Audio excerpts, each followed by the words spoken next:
Hello दोस्तों, नमस्कारम। आप सबका स्वागत है। और आज है 2 जुलाई यानी कि बृहस्पतिवार यानी कि थर्सडे। तो आज का दिन जो है वो भगवान विष्णु के लिए समर्पित है। तो हम हर रोज भगवान की पूजा करते हैं। आज हम विष्णु भगवान की पूजा करेंगे और एक मंत्र का सिंपल सा मंत्र है, 11 दफा उच्चारण करेंगे, रिसाइटेशन। तो हर रोज की तरह मैं इस काउंटर को यूज करूंगा।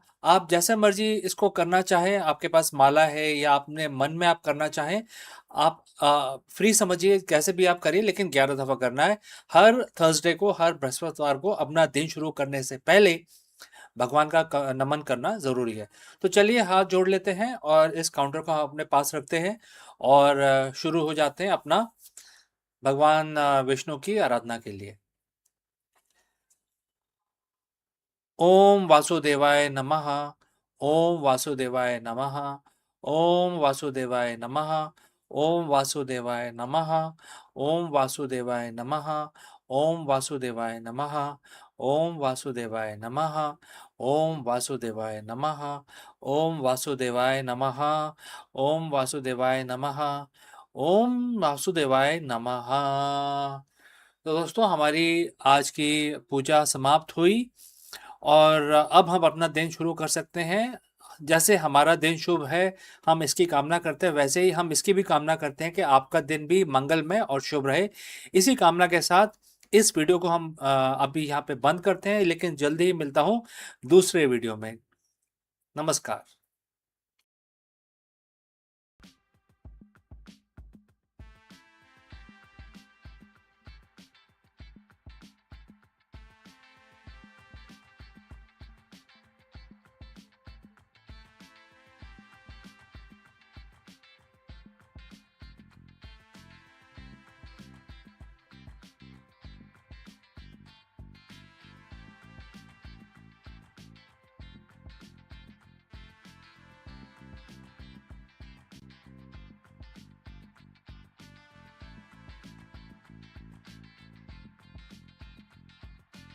For years, Anthropic Claude was known for as a conversational powerhouse on AI that could reason, that could assist, and also solve the complex tasks.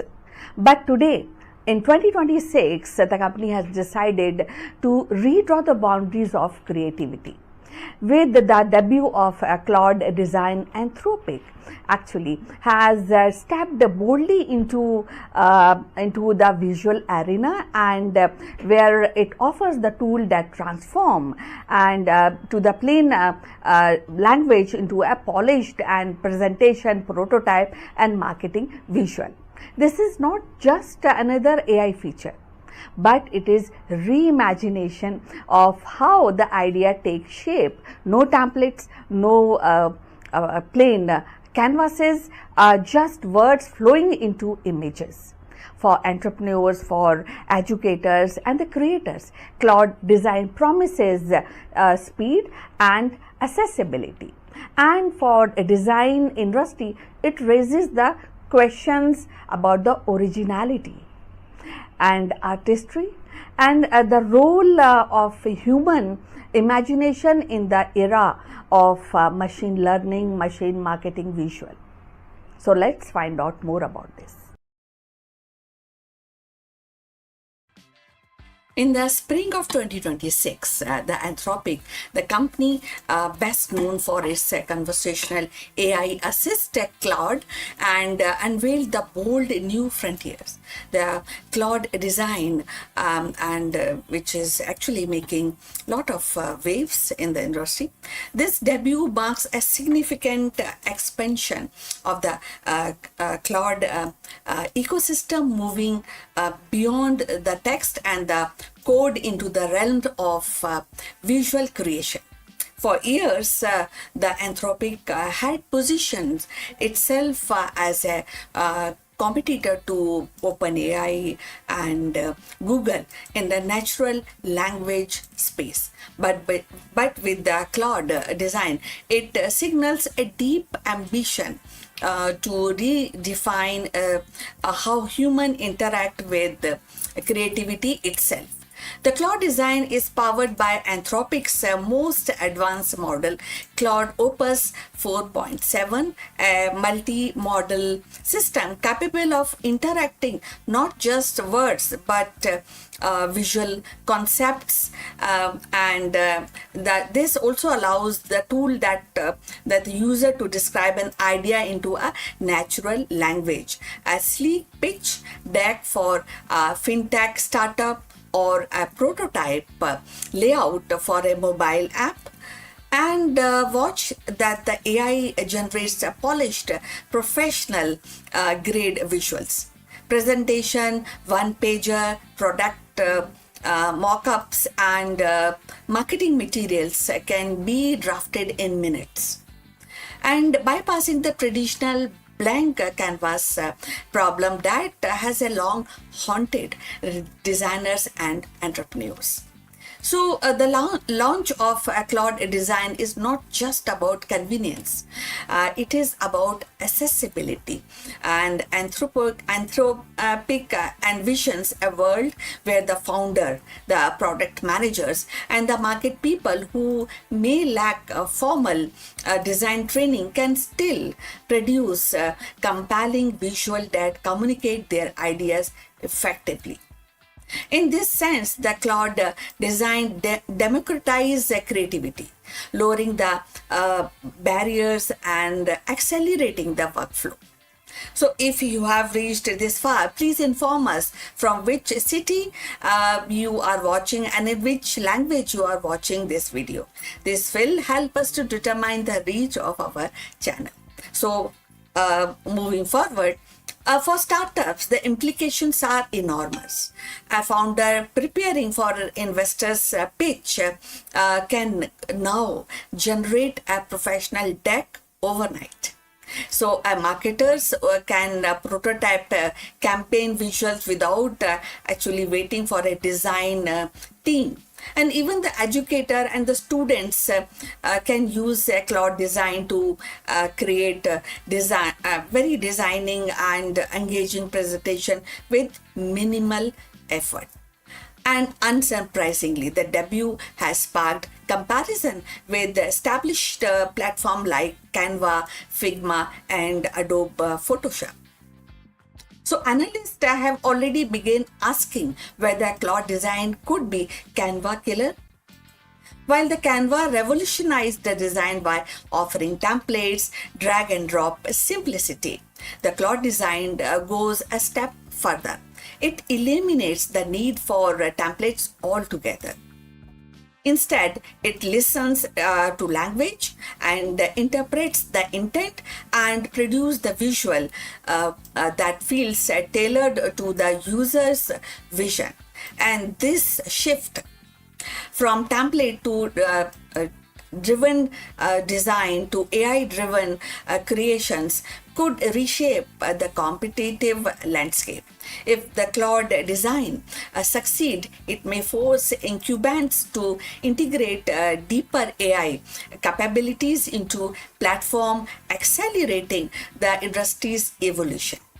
So yet, as with all generative AI, Claude design raises questions. Can AI generated visual truly match the nuances and artistry of human designers?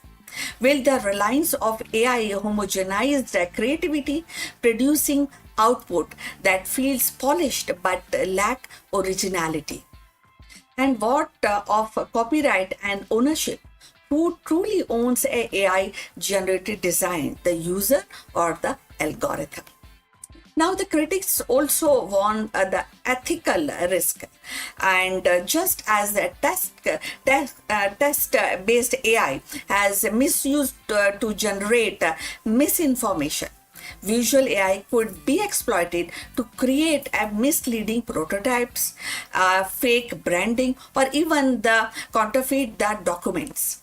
The Anthropic insists that safeguards are in place, but the debate is far from the settled. So you will also agree that there's a turning point in AI creativity which is on rise. The Claude Design debut is more than a product launch. It is turning point in the story of AI creativity. For Anthropic, it represents a strategic pivot from being a text first company to embrace the multimodal intelligence. And for user, it offers a glimpse of future where the language itself becomes the interface for the design. Now, when I'm just telling you about this, I also get worried. I am with the critics because nowadays the children are also very tech savvy, and they will love Anthropic Cloud because they can turn their language into a picture which they love most because they hate writing, right? So this is something which I think I need your comments on this. Now, going forward, for a society, it raises the profound question that is there about the role of human artistry in the age where the machine can generate beauty at scale. So, Anthropic Cloud design is both exhilarating and unsettling. It promises speed, accessibility, and democratization, but also challenges long held notion of originality and authorship. As a business educator and creator, experiment with this new tool. The world will have to decide whether AI-led design is a complement to human creativity or a competitor.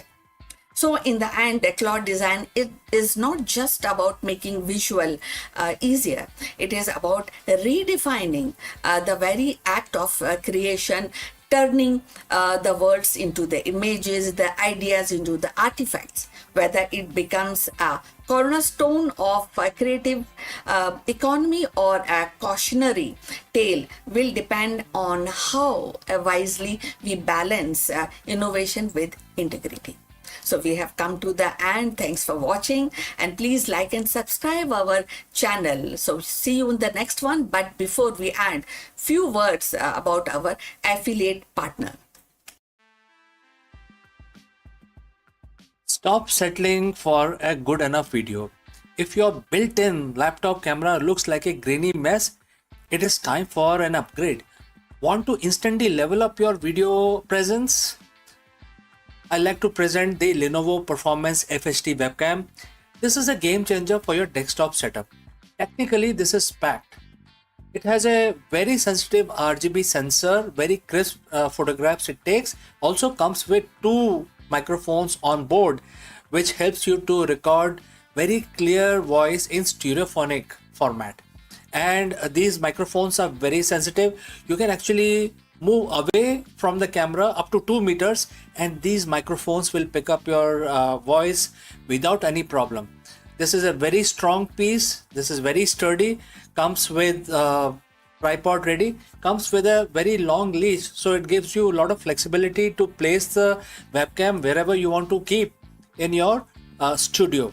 And also it has a swivel base, which is also very handy. So if you want to basically level up your game and you want to pick up this camera at a discount, please click on the link here or scan the QR code. Now let's get back to our video.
Long before the telescope pierced the skies of Renaissance Europe, a brilliant mind in 5th century India dared to challenge the cosmic order. And Aryabhat, through his Aryabhatiya, as that suggested that the earth itself was not a still center of the universe, but a rotating sphere and its motion explaining the dance of stars and the cosmos. In doing so, he planted the seed of heliocentrism nearly 1,000 years before Copernicus. So, in 2026, as humanity propose an interplanetary mission and debates on the ethics of AI, design, science, and Aryabhat vision feels startlingly modern. What do you feel about that? Now, going forward, his courage to question orthodoxy mirror our own struggles to redefine boundaries, whether in space exploration or in digital knowledge or in global collaboration. What he offered was not just astronomy, but a philosophical revolution. A reminder that Earth is but one participant in the vast cosmic symphony. So, in the year 499 CE, a young mathematician and astronomer from India named Aryabhat composed Aryabhatiya, a text that would ripple across the centuries. And within its verses lay a daring proposition. The earth was not the immovable center of the universe, but a rotating sphere where it also it's explained the rotating sphere which explains the rising and settling the star. This insight subtle but yet it was really profound at that point of time, and it also hinted at a heliocentric order, placing the sun at the center of the planetary motion, and nearly thousands years before Copernicus formalized the idea in Renaissance Europe. So Aryabhat's vision was revolutionary because it challenged the prevailing geocentric worldwide. And in both Greece and Roman, and even in Indian traditions, Earth was thought to be fixed with celestial bodies revolving around it. Aryabhat broke from this orthodoxy, suggesting that the apparent daily movement of heavens was due to Earth's own rotation. Though his heliocentric leanings were not expressed in the same systematic way as Copernicus, but definitely the seeds of the ideas were unmistakable. So if you have reached this far, please inform us about your city and from where you are tuned in, and in which language you are watching this video, and this will definitely determine the reach of our channel. So look forward. And in 2026, the Aryabhat's heliocentric vision resonates in a striking way. Humanity is once again at a crossroad of knowledge, driven not only by handwritten manuscript, but also about artificial intelligence, global collaboration. And just as Aryabhat challenged the obvious questions, Earth's immobility, today scientists and technologists challenges assumptions about the creativity, about ethics, and the boundaries of machine intelligence. His legacy also speaks to the decolonization of science. For centuries, the narrative of heliocentrism was framed as a European breakthrough. Yet, Aryabhat reminds us that scientific progress has always been global, with the contributors flowing across the cultures and continents. In an era where the India's ISRO launches a mission to Mars and to the moon, reclaiming Aryabhat's place in history is not just about, and it is definitely not just about the pride. It is also about recognizing the shared heritage of human curiosity. So Aryabhat's genius lay not only in his astronomical imagination, but in his mathematical rigor. He introduced the trigonometric functions approximately and really very to the point, actually studying and presenting pi with a remarkable accuracy, and devised the method for calculating planetary positions. His equation implied a solar-centric system where the planetary motion could be explained more elegantly than by Earth centric models. So these ideas traveled far beyond India, translated into Arabic. Into Arabic language. It was taken by Arabs, and Aryabhat's work into an Islamic world. No, so this is how these ideas generate a worldwide. So where the scholars they expanded upon his insights, and centuries later, fragments to its knowledge influenced by some of the fragments also influenced European thought and forming part of intellectual soil from which picked up by Copernicus heliocentric model that would grow later, and we know all this. All of us know about this. So Aryabhat's heliocentric model also feels the prophetic in the age of space exploration. So by placing Earth as one planet among many, he reframed humanity's place in the cosmos. Today, as astronaut prepares for Mars mission and telescopes peer into distinct galaxies, his insight remind us that Earth is not the center of existence, but a part of a vast interconnected universe. So in 2026, this perspective is more urgent than ever. So climate change, geopolitical tensions, and AI-driven transformation all demand a planetary consciousness and awareness that Earth is fragile, finite, and not the axis of all the things. Aryabhat's heliocentric courage became a metaphor for humanity and responsibility in the modern age.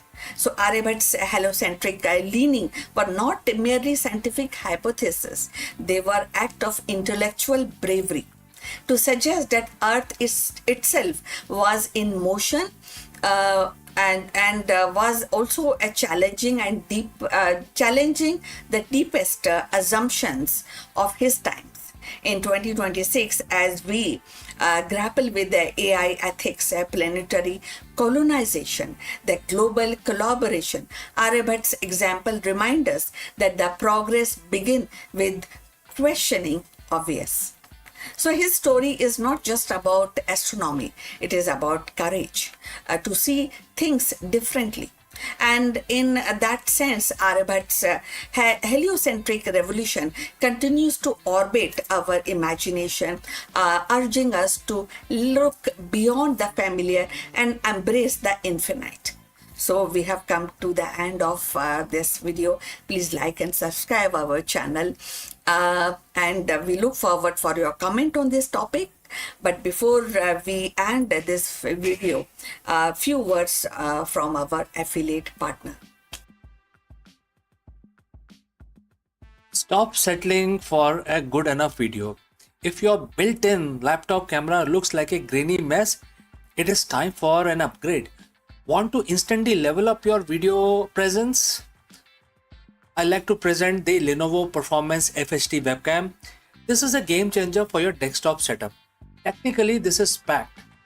It has a very sensitive RGB sensor, very crisp photographs it takes. Also comes with 2 microphones on board which helps you to record very clear voice in stereophonic format. And these microphones are very sensitive. You can actually move away from the camera up to 2 meters, and these microphones will pick up your voice without any problem.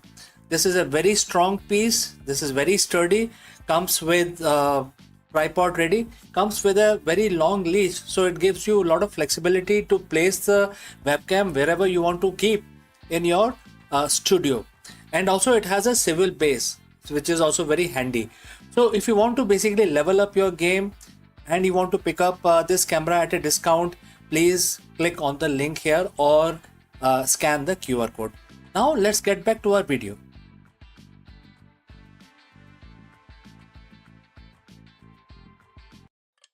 Hello friends, Namaskaram. You are most welcome. Is your ambition actually clouding your strategic vision? In the modern C-suite hustle culture, this is often the default, but true sustainable growth requires a different kind of strength. While this may sound like philosophy, it is the ultimate executive mindset hack for navigating high-stake business environment. Today we explore how practicing detached ambition help leaders strip away the noise, ego-driven decisions, and stress of external validation to find the absolute clarity.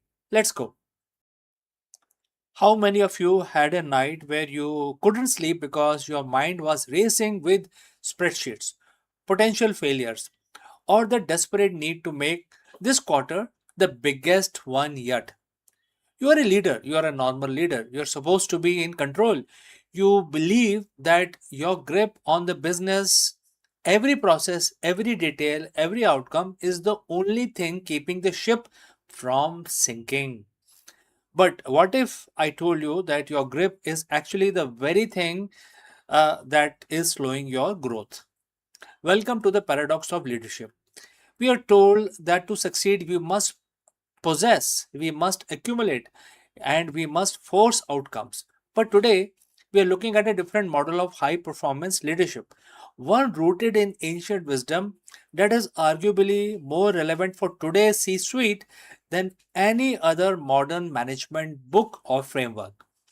We're diving into chapter 2, verse 55 of Bhagavad Gita, and the quote starts: when one is in a divine consciousness, one gives up all desires arising from the mind and finds satisfaction in the self alone. And the quote close. I know it sounds like a monk's vow, but not a business strategy. Let's stay with me. Let us proceed further and let's decode this. This is a secret to detached ambition. And by the end of this video, you will see why letting go might be the most aggressive growth strategy you have ever implemented. So, friends, if you have reached this far, please inform us from which city you have tuned in. This will help us determine the reach of our channel. Now, let us continue with our breakdown. Let's talk about the hero CEO syndrome. We live in a world that praises the founder who works 100 hours a week.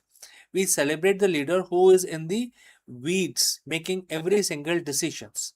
But what happens, when you are as a leader become a bottleneck? When you are obsessively attached to the outcome, when you need the deal to close, when you need the stock to hit a certain price to feel good about yourself, your decision making become extremely compromised. When you have a need, a burning, desperate desire, you act from fear. You become risk averse. You stop innovating because you're too afraid of losing what you have already built. You stop listening to your team because you are too busy proving your own brilliance. In this state of mind, as the Gita calls it, which is full of noise, it's craving validation, it's fearing judgment, and it is calculating the probability of failure.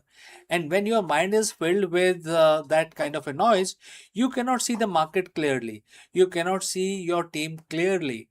So what does the Gita actually means when it says to give up desires arising from the mind? Does it mean you should stop caring about the profit? Should you stop wanting to grow your business? Absolutely not. This isn't a call to apathy, it's a call to clarity. The desire arising from the mind are ego based desires. The need for external validation, the need to be the smartest person in the room, the need for the company to succeed so that you look good. When you detach from the ego driven outcome, you aren't quitting the game. You are finally playing it without the emotional baggage that makes you sloppy. Think about an athlete in the zone. If tennis player is thinking about trophy, the press, the money during the match, they miss the ball. They have to let go of the desires for the win to actually perform the action necessary to win. In business, equivalent is this: be fully committed to the work, the strategy, and the values, but be detached from the anxiety of the result. And here is a paradox: when you stop being desperate for the outcome, you actually become better at achieving it. Why? There are a few reasons. First, you gain strategic perspective. When you aren't paralyzed by the fear of losing, you make bolder decisions. You can look at the failing project and cut it without personal shame. You can pivot faster because your identity isn't tied to the original plan. Second, you create an empowered culture. When you stop micromanaging, you stop signaling that you don't trust your team. When you lead from a place of inner satisfaction, knowing you are enough regardless of the Q3 numbers, you become a calm leader. And in a chaotic market, a calm leader is the most valuable asset in the company. Third, you find sustainable energy. Burnout comes from chasing some sort of result. It is the constant treadmill of needing more, being more, having more. When you find satisfaction in the self, a stable sense of worth, independent of your P and L statement, you stop burning the candle at the both ends. You lead with endurance, not just spikes of frantic energy. So, friends, how do you actually apply this on a Monday morning? There are a few things I would like to suggest, starting with the outcome audit. That is the first one. Before your next high stake meeting, ask yourself: am I attached to this outcome because it is what the best for the business, or because I'm afraid of what people will think if I fail? Identify the fear and name it. That alone takes away its power. Number two, focus on the process, not the outcome. Shift your internal metrics. Don't wake up thinking about the stock price or the quarterly target. Wake up thinking about the quality of your leadership decisions and the culture you are building. You control the process, the market determines the outcome. Focus on what you control. And number three, lastly, the stillness practice. Every day, take 10 minutes, no phone, no email, no team, just you. This isn't just about relaxing, it's about reconnecting with a sense of self that is separate from your title. If you can be satisfied in the silence, you will be the unstoppable in the boardroom. Leadership is not about how tightly you hold the reins, it's about how clearly you see the path. So, when you let go of the ego driven desires, you don't shrink, you actually expand. You become the kind of leader who can weather any storm because your foundation is built on something that can't be shaken by a market downturn or a bad press cycle. You find satisfaction in the self, and from that place, you lead your team, your company, and your industry with vision that is sharper, bolder, and more effective than ever before. So let go of the need, and you will finally gain the power. So, friends, we have come to the end. Thanks for watching. If you want to dive deeper into how to integrate these principles into your daily executive routine, hit the subscribe button and check the link in the description for my newsletter. Let's lead from a place of strength, not noise. And, friends, have a nice week ahead. I will see you in the next one. Bye for now. Hello friends, in this section of our live stream, we dive deep into the groundbreaking journey of the Artemis 2 mission, where human crew finally ventured into the shadow of the moon. For decades, we have relied on the robotic probes to map the lunar far side, but the human eye sees what camera often misses. Join us as we explore the incredible sights witnessed by crew from never before seen crater complex to eerie rugged terrain of the lunar South Pole. Let's go and explore this further. For over 50 years, the far side of the moon has been a place of myth and robotic photography. We have seen the grainy black and white photos from the Soviet probes and high definition scans from the Lunar Reconnaissance orbiters. But until April 2026, no human eye had looked upon the moon's hidden face since the end of Apollo program. On April 1st, 2026, four pioneers, Reid Wiseman, Victor Glover, Christina Koch, and Jeremy Hansen, shook the Florida coast as they rode a pillar of fire into the sky. They weren't just going back to the moon, they were going beyond it.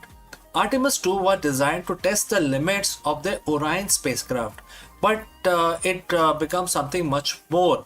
A voyage into the darkness where humans saw things that camera simply cannot capture. Today we are looking at what the crew of Artemis 2 discovered when they crossed into the lunar night. So friends, if you have reached this far, please inform us from which city you have tuned in and in which language you are watching this video. This will help us determine the reach of our channel. As Orion moved away from Earth, the crew achieved a milestone that had stood from over half a century. On April 4th, they officially surpassed the distance recorded set by Apollo 13, reaching a maximum distance of over 252,760 miles from our home planet. But the real mission began on April 6th. As the spacecraft swung around the moon, the crew prepared for the loss of signal, which is LOS. This is the moment when the massive bulk of moon blocks all radio waves from Earth.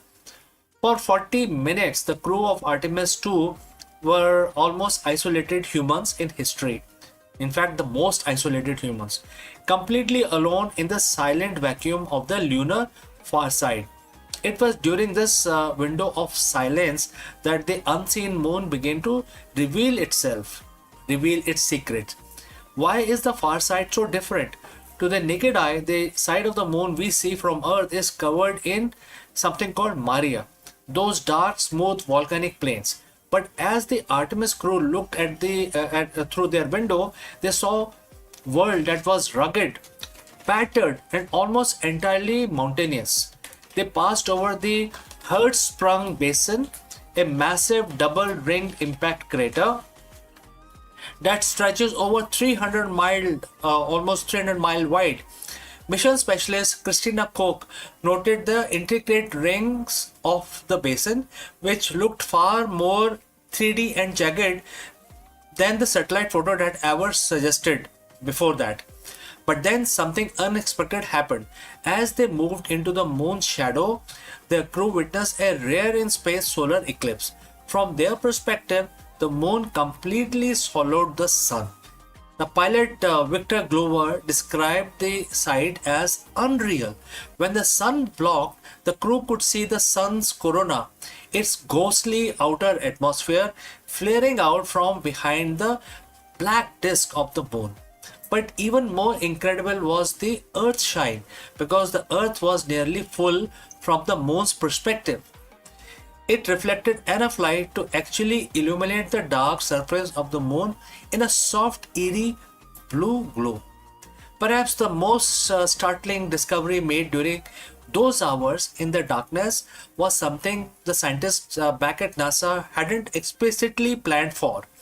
While peering at the darkened lunar surface, the crew began to report seeing pinpricks of lights. Commander Reid Wiseman radioed back once communication was restored, and he said, the quote start, that was definitely an impact flash. And Jeremy just saw another one. And the quote close. So in total, the crew reported 6 distinct meteoroids striking and hitting the moon in real time. These were tiny space rocks slamming into the lunar soil at tens and thousands of miles per hour, exploding in a millisecond long burst of bluish white light. Why is this a big deal? Because it proves that the moon is under constant bombardment. For future missions like Artemis 3, where astronauts will actually live on the surface, understanding the frequency of these impact flashes is a matter of life and death. The crew's eyes were able to detect this tiny, fast event that most automated satellite would have definitely missed. Artemis 2 splashed down safely in the Pacific on April 10th, 2026, but the data they brought back is changing everything. We know that the far side topology is even more complex than we imagined, and that the dark side of the moon is far more active than we once thought. So as we look towards the future, to the first woman and the next man walking on the lunar South Pole, we do so with the knowledge gathered by 4 people who went into the darkness, came back with a new vision of our closest neighbor, which is the unseen moon. So the unseen moon is unseen no longer. So if you want to stay updated on the upcoming Artemis 3 landing and the future of Mars exploration, make sure to hit the subscribe button. The journey is just beginning, and I will see you in the next one. Before I leave this section, a word about our affiliate partner. Stop settling for a good enough video. If your built-in laptop camera looks like a grainy mess, it is time for an upgrade. Want to instantly level up your video presence? I like to present the Lenovo Performance FHD webcam. This is a game changer for your desktop setup. Technically, this is packed. It has a very sensitive RGB sensor, very crisp photographs it takes. Also comes with 2 microphones on board, which helps you to record very clear voice in stereophonic format. And these microphones are very sensitive. You can actually move away from the camera up to 2 meters, and these microphones will pick up your voice without any problem. This is a very strong piece. This is very sturdy. Comes with tripod ready. Comes with a very long leash, so it gives you a lot of flexibility to place the webcam wherever you want to keep in your studio. And also it has a swivel base, which is also very handy. So if you want to basically level up your game and you want to pick up this camera at a discount, please click on the link here or scan the QR code. Now let's get back to our video.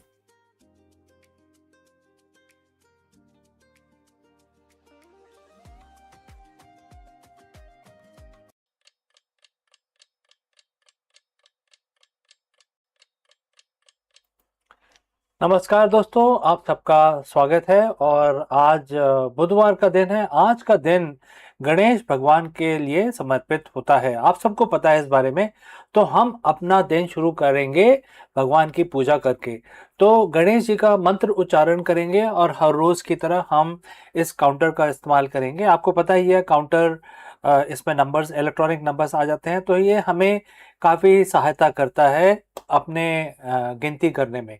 लेकिन आप किसी भी तरीके से जो आपको comfortable हो, आप माला का इस्तेमाल कर सकते हैं और अपनी उंगलियों पे भी गिन सकते हैं, क्योंकि सिर्फ 11 बारी करना है, तो आराम से आप जैसे भी करना चाहें कर सकते हैं। तो चलिए हाथ जोड़ के हम भगवान का ध्यान करते हैं और एक छोटा सा मंत्र 11 दफ़ा हम उसका उच्चारण करेंगे। चलिए शुरू करते हैं।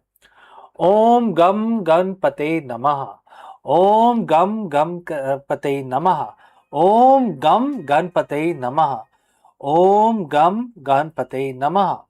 ओम गम गणपते नमः। ओम गम गणपते नमः। ओम गण गणपते नमः। ओम गम गणपते नमः। ओम गम गणपते नमः। ओम गम गणपते नमः। ओम गण गणपते नमः। तो हमारा भगवान की स्तुति आप समाप्त हुई। हमारा आज का जो हम दिन शुरू करना चाहते हैं वो हम अच्छी तरह स्टार्ट करें, यही हमारी प्रार्थना है। आपका भी दिन अच्छी तरह बीते। इस कामना के साथ हम इस वीडियो को बंद करते हैं। जल्दी ही मिलते हैं दूसरे वीडियो में, कहीं मत जाइएगा। Imagine you're moving into a new apartment, but there is a catch. You have to carry every single piece of furniture, the walls, the plumbing, and the oxygen system on your back while climbing a mountain. That is essentially the challenge of building a base on the moon. For decades, the dream of lunar colony has been held back by one brutal reality, which is the weight. In the space industry, mass is money. Every extra kilogram of steel or aluminum you send to lunar surface cost a fortune in rocket fuel. Because of this, most proposed moon bases have been small, cramped, and incredibly difficult to scale. But that's about to change now. A Florida based startup called MaxSpace has just unveiled a design that sounds like something out of a science fiction novel, a pop up habitat. They aren't just building rooms, they are building what they call the scalable real estate for the moon. And if they succeed, the era of flags and footprints is over and the era of lunar cities is going to begin.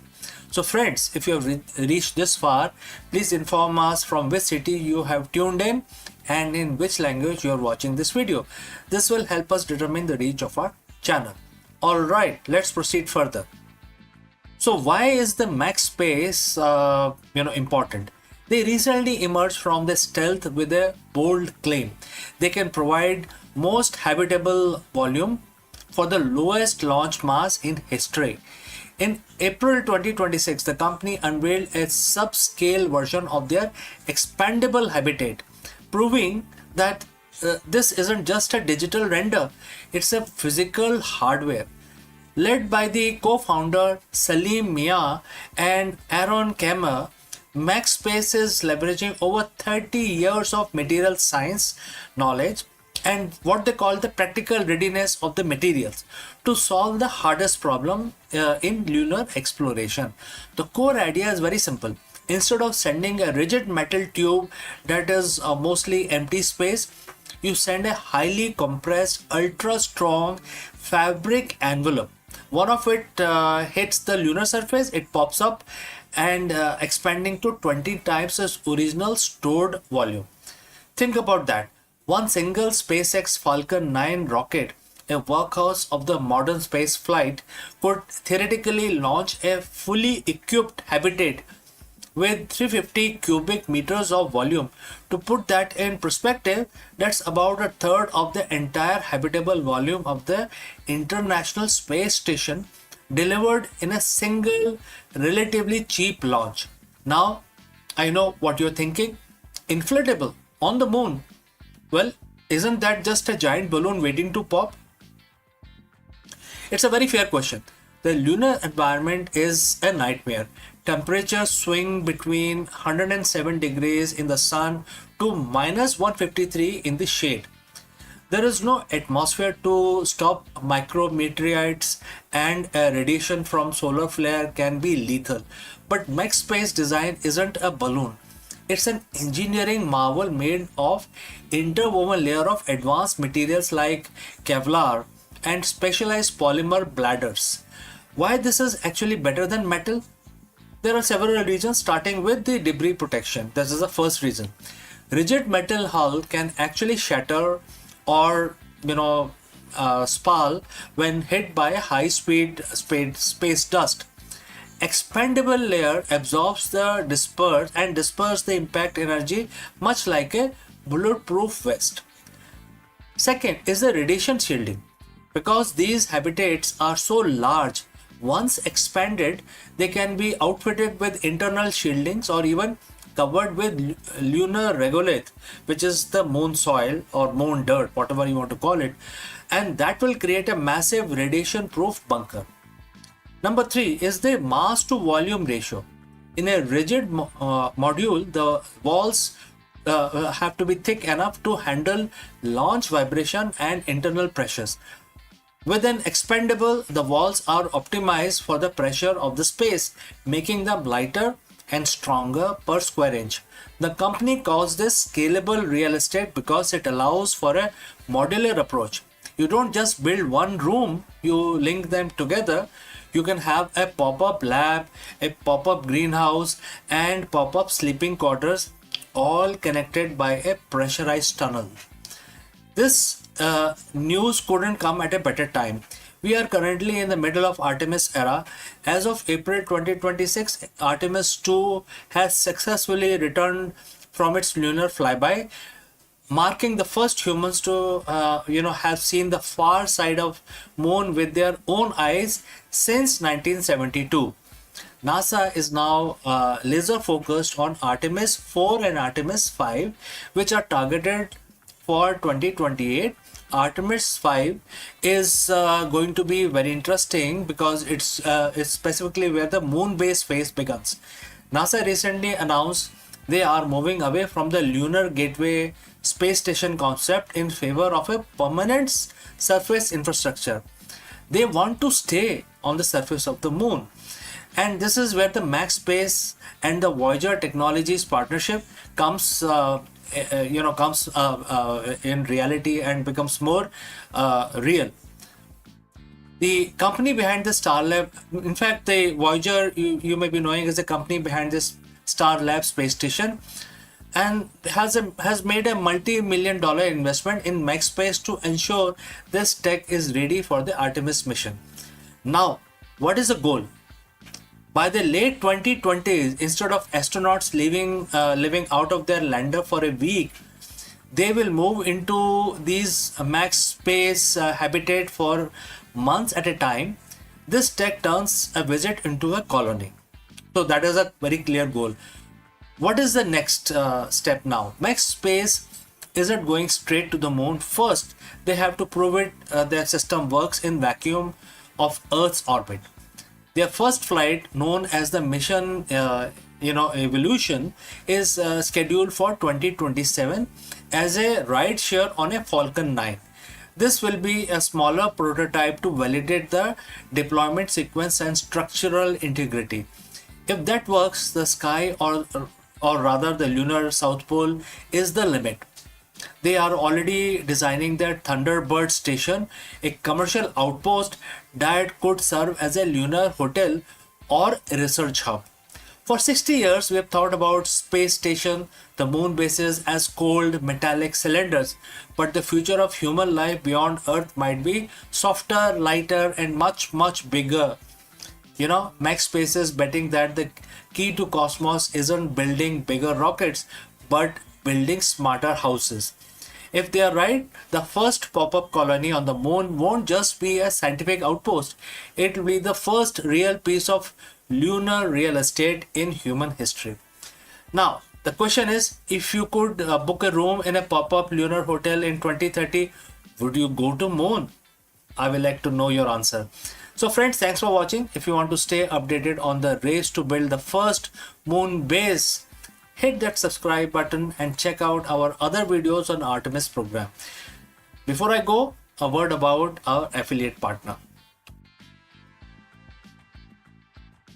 Stop settling for a good enough video.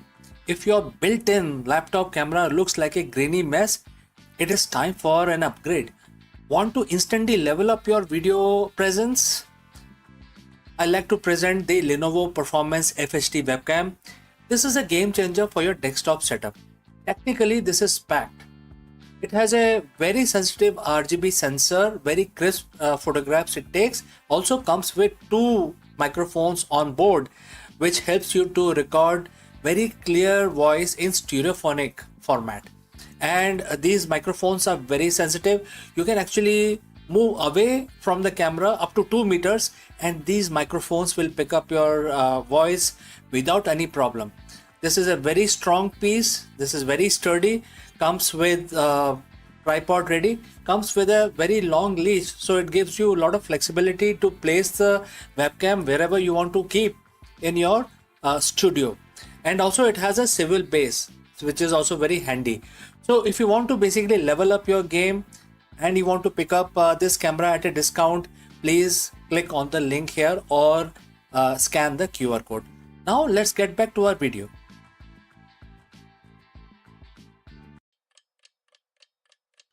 Hello friends, Namaskaram. In this video, we dive into the bizarre world of super puff planet celestial bodies that are so incredibly low density that they defy our current understanding of the physics and planetary formation. Astronomers have recently identified these strange worlds orbiting distant stars, and the science behind them is turning the world of astronomy upside down. Are these planets made of gas, or is it something else going on here? Join us as we explore the mystery of these impossible. Let's go. For millennia, humanity has looked at the stars and assumed we understood the rules of the game. Gravity pulls things together, pressure builds up, and the planet forms into a dense solid sphere. It's a cosmic certainty. But what if I told you we have found planet that doesn't follow these rules? What if we found the worlds that are essentially giants floating balls of fluff? Today we're talking about super puff planets. These are worlds with the density of cotton candy, defying the laws of the physics as we know them today. They shouldn't exist according to our current models of the planetary formation. Yet, there they are, orbiting distant stars. Today, we are going to peel back the curtain on these astrophysical mystery and ask, how can the planet be less dense than the very air we breathe? So, friends, let's dive in. To understand why these planets are so mind-bending, we need to talk about one of the concept in physics, which is density. In simple terms, density is how much stuff you can cram into a certain amount of space. Think of steel, marble versus marshmallow. They might be the same size, but one is clearly denser than the other. Is our solar system, we have the gas giants, Jupiter and Saturn. They are massive, they are huge, but because they are so big, their own gravity crushes their core, making them relatively dense. Even though they are made of gas, they aren't fluffy, they are compressed. So friends, if you have reached so far, please let me know the name of your city or country from where you have tuned in and watching this video. Now let's proceed further on our breakdown. We have these super puffs. Imagine a planet the size of Jupiter, but with the mass of a small rock or a handful of cotton candy. If you were to, take the average density of these worlds, we are talking about numbers so low they seems like error in the data. We are talking about materials with densities lower than the styrofoam. When astronomers first saw this, they didn't think, oh, look at this new planet. They thought, my telescope must be broken.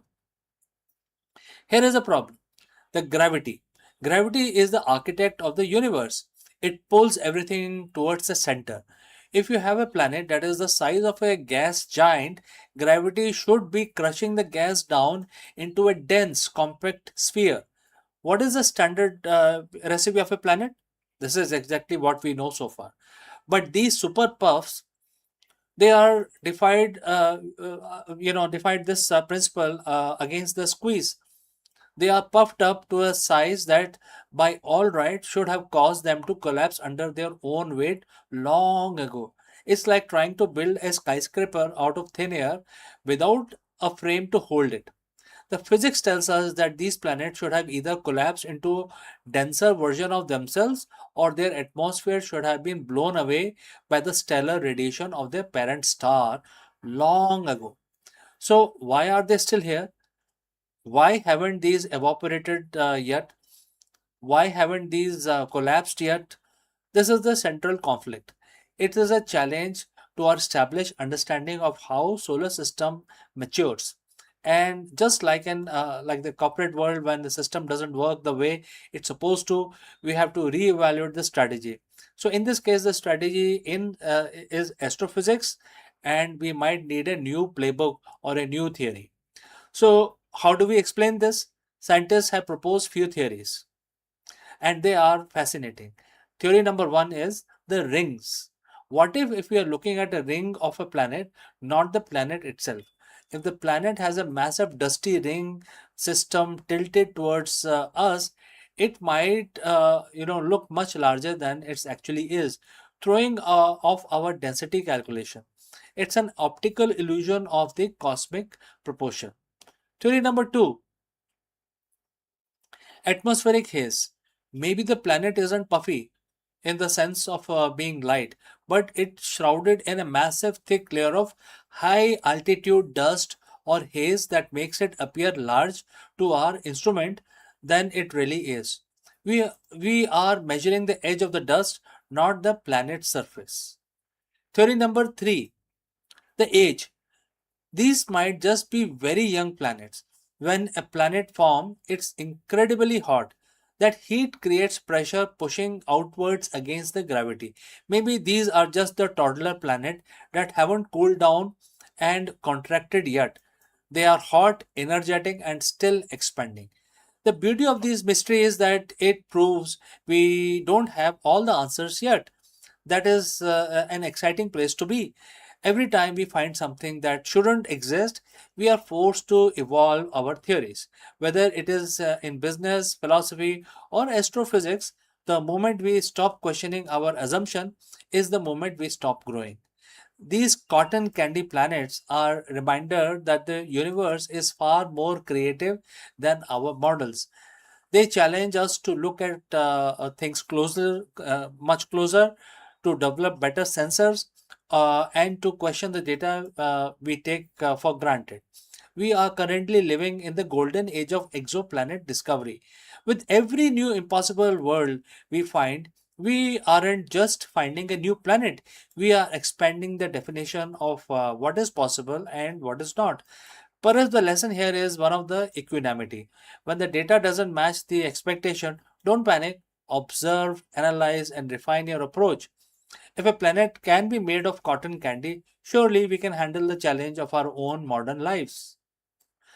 So, friends, what do you think? Going on with these super puff planets, are they rings? Are they young, or something else entirely? Let me know your theories in the comments below. And if you enjoyed this journey into the weird corner of the cosmos, don't forget to like, subscribe, and hit that bell to join us on our next deep dive. I'm CK, and I will see you again very soon in the next one. Until then, keep looking up. Hello friends, let me ask you, can the ancient wisdom solve the modern leadership crisis? In this video, we dive deep into Bhagavad Gita. And friends, as you know, Bhagavad Gita is 7,000-year-old manuscript, and some of the teachings in Bhagavad Gita can be directly related to the modern day CEOs and entrepreneurs. While the corporate world focuses on the external ROIs, the Gita point towards the ultimate ROI, which is transitioning from material containment to absolute clarity. Let us discuss this further. In the corner office of any major corporation, the metrics are always the same, which is EBITDA, market share, quarterly growth, and the shareholder value. We call this the return on investment. But there is a hidden tax being paid every single day that doesn't show up on a balance sheet. It is a tax of the cluttered mind. Think about your last major decision. Was it made with 100% clarity, or was it colored by the fatigue of the previous meetings, anxiety of fluctuating markets, or perhaps the flicker of ego? Most leaders operate in a state of what the Bhagavad Gita calls material contamination. In modern terms, we call it cognitive noise. Today we are going to take a look at 7,000-year-old formula that offers a different kind of ROI. We are looking at chapter 6, verse 28 of Bhagavad Gita. It is a verse that promises not just success, but the ultimate happiness, and for a CEO, that might be most strategic advantage you can possess. Alright, so friends, if you have reached this far, please let us know from which city you have tuned in and in which language you are watching our live stream. Alright, let's move ahead. Let's look at the verse itself. And the verse says, quote starts, the yogic practice free from material contamination, and by connecting with the divine, he reaches the ultimate happiness. Quote close. All right. So this sounds like something like a yogic practice for a busy executive, and divine might sound like they are being asked to go to a mountain retreat and not to a boardroom. But let's translate this into the language of leadership. The words identify three distinct stages. First, the process, a yogic practice which require consistent mental discipline. Number two, the result, the freedom from contamination, which is removal of all biases and noise. Three, the goal, the ultimate happiness, which is a state of peak performance and flow. And therefore, for a CEO, this is something which is not just spiritual. It is a blueprint of the operational side of your activities, right? Don't you think so? All right. So this is going to also, improve your excellence in yourself. What does the Gita mean by contamination in the context of 21st century company? Contamination is anything that obscure your true vision in the boardroom. This looks like ego trap. And there are several things attached to the ego trap. First is making decision to win an argument rather than to serve the company's mission. Second is analysis paralysis, being so bogged down by data that you lose your intuitiveness, gut feeling, etc. Third is the emotional residue, carrying the frustration of a failed merger into your dinner with your family, or worse, into your next strategic session. When a CEO is contaminated, they are reactive.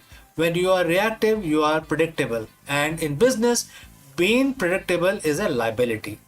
The Gita suggests that through yogic practice, which can be defined as structured meditation, mindfulness, and radical self-awareness, we begin to filter this contamination. Imagine your mind as a lens. Over years of high stress leadership, that lens gets covered in dust. This verse is about daily habit of wiping the lens clean. The verse mention contact with divine, etc. The word of high performance, we have a different word for this, which is flow. And it is that state where the self vanishes, the time slows down, and you execute with effortless precision. But there is a deeper layer here. For a CEO, connecting with the divine can be interpreted as connecting with the highest purpose. When a leader is connected to a purpose greater than their own paycheck or their own reputation, something shifts. This connection provides a steady anchor. And if the market crashes, the anchor holds. If the media attacks, the anchor holds. Why? Because your sense of ultimate happiness is no longer tied to the external material world. It is, it is sourced from an internal connection to the truth. This is the ultimate ROI. And if you cannot be shaken by external volatility, you become most stable point in your organization. Everyone else will look towards you to see how you react. If you are connected to that inner clarity, your organization stays calm.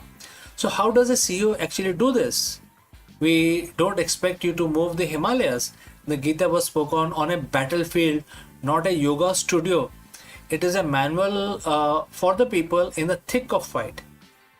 Certain things you can do, something like you can actually plan your stillness. Treat your meditation or reflection time like a board meeting. You wouldn't skip a meeting with your top investor. Don't skip the meeting with your inner self. This is where the cleaning happens. The contamination check is the second step. Before every major meeting, ask yourself, is there a contamination within you? Am I angry? Am I seeking validation? Identify the noise and it loses its power over you. Leading from Sukha, which is happiness, most leaders believe happiness comes after the success. Verse 28 flips that script. It says the practice lead to happiness and happiness is the foundation for everything else. Lead from a place of fulfillment, and your decisions will be more sustainable and ethical. We live in an era of a hyper contamination, information overload, social media pressures, and relentless pace of AI are making clarity harder to find than ever before, right? The CEO of the future is not the one with the most data. It is the one with the cleanest lens. By practicing the principle of Bhagavad Gita, chapter 6, verse 28, you aren't just becoming a better spiritual person. You are becoming more effective, more resilient, and more visionary leader. You are trading the temporary high of material gains for the ultimate happiness and for a clear mind. This is the ultimate ROI, and we have come to the end of our discussion today. Thanks for joining live. Thanks for listening. Now, go back to your desk, take a deep breath, and remove contamination from your mind. Lead with clarity. So friends, if you have any questions, please do not hesitate to send it across. Before I move on to the next topic, a word about our affiliate partner. Stop settling for a good enough video. If your built-in laptop camera looks like a grainy mess, it is time for an upgrade. Want to instantly level up your video presence? I like to present the Lenovo Performance FHD webcam. This is a game changer for your desktop setup. Technically, this is packed. It has a very sensitive RGB sensor, very crisp photographs it takes. Also comes with 2 microphones on board, which helps you to record very clear voice in stereophonic format. And these microphones are very sensitive. You can actually move away from the camera up to 2 meters, and these microphones will pick up your voice without any problem. This is a very strong piece. This is very sturdy. Comes with tripod ready. Comes with a very long leash, so it gives you a lot of flexibility to place the webcam wherever you want to keep in your studio. And also it has a swivel base, which is also very handy. So if you want to basically level up your game and you want to pick up this camera at a discount, please click on the link here or scan the QR code. Now let's get back to our video. The vast expanse of India's mythological and spiritual heritage, Jamadagni emerges as a figure who embodies both wisdom and strength. A sage of Bhrigu lineage and one of the revered Saptarishi, he was not confined to meditation alone. His life was a rare fusion of scholarship and martial mastery. Jamadagni's household was a sanctuary of Vedic learning where the sacred hymns were preserved, transmitted, yet it was also a place where the science of weaponry, the art of warfare were refined into discipline of dharma, that is righteousness. His bow, Saranga, and his knowledge of Dhanur Veda symbolize the union of intellect and arm, teaching the weapon are not instrument of conquest, but the guardian of righteousness. Jamadagni's life was not merely about personal achievement. It was about shaping the legacy that would endure through his son Parshuram, the warrior sage who carried forward his father's vision of dharma defended by strength. Thus, Jamadagni stands at the crossroad of meditation and battlefield, of the scholarship and strategy, reminding us that the true greatness lies in the harmonizing wisdom with power. In the tapestry of ancient Indian tradition, Jamadagni stands as a figure of profound duality. At once a sage immersed in spiritual wisdom, and the other part he is the master of martial science. His life reflects the delicate balance between pursuit of knowledge and the necessity of defense, between the serenity of meditation and the discipline of warfare. Jamadagni's contribution to the science of weaponry and the art of warfare are legendary. As a descendant of great sage Bhrigu, he inherited not only the spiritual insight but also a deep understanding of martial techniques. Ancient texts describe him as a custodian of Dhanur Veda, a branch of knowledge that encompass the use of bow, arrow, and divine weapons. His bow, Saranga, became the symbol of his mastery, later passed on to his son, Parshuram, who wielded it into a campaign against the Kshatriyas. Jamadagni's teaching emphasized discipline, precision, and the ethical use of force that is also applies on warfare. It was not just for the conquest, but for the protection of dharma, which is righteousness. In this way, he elevated martial science into a sacred art and inseparable from moral responsibility. The bow of Dharma can be seen in the modern cybersecurity and AI governance. Our digital weapon, algorithms, data, and code must be aimed at protecting truth, justice, and not the exploitation. The legacy reminds us that the technology is powerful only when aligned with the ethical purpose.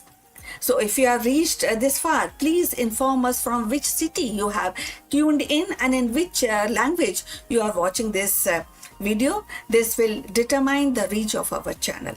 So going forward, yet the Jamadagni was not merely a warrior sage. His spiritual and scholarly contribution are equally profound.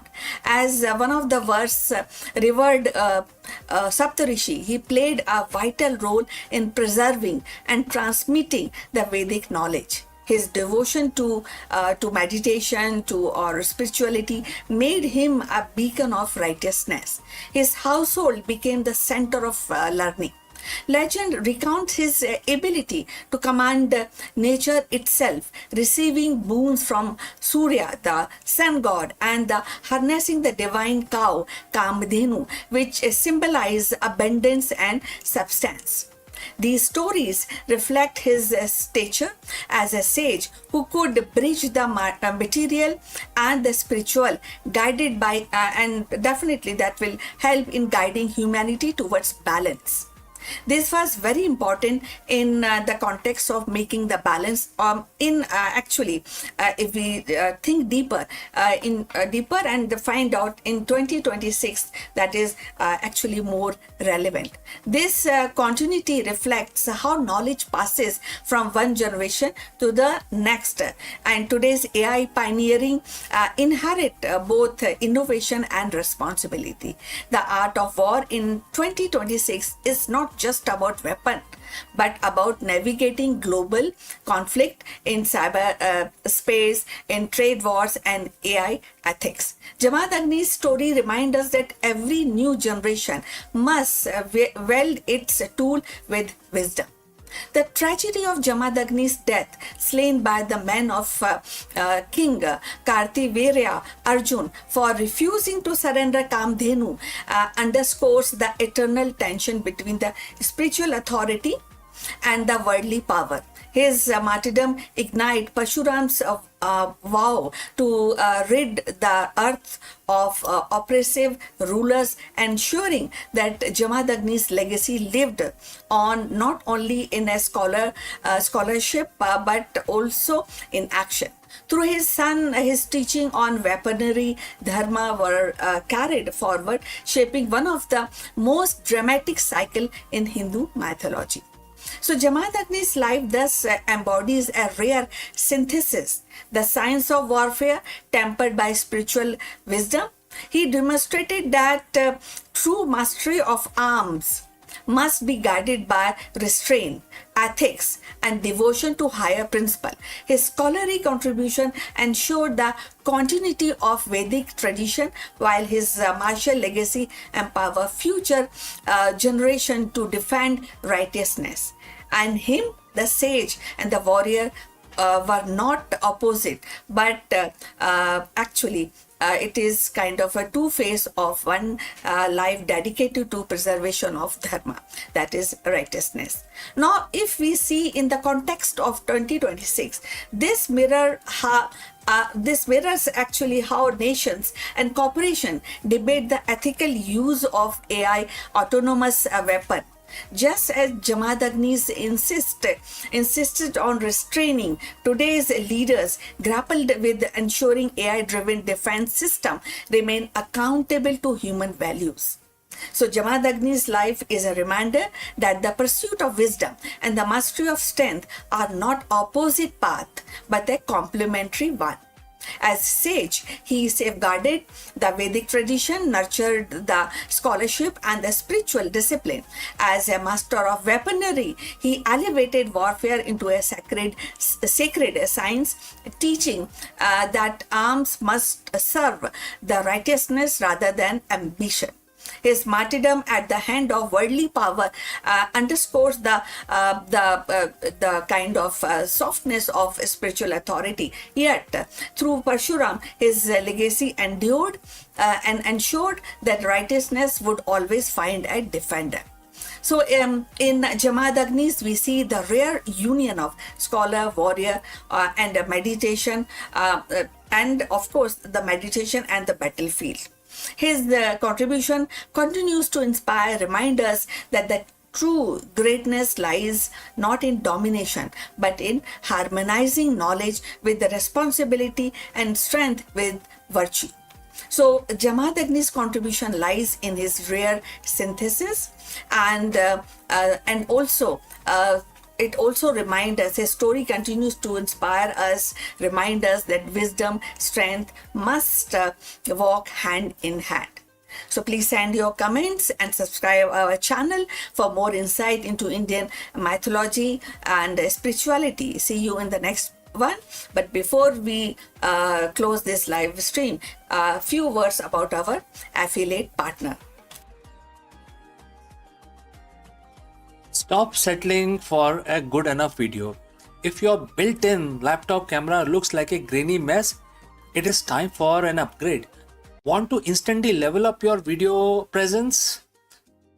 I like to present the Lenovo Performance FHD webcam. This is a game changer for your desktop setup. Technically, this is packed. It has a very sensitive RGB sensor, very crisp photographs it takes. Also comes with two microphones on board, which helps you to record very clear voice in stereophonic format. And these microphones are very sensitive.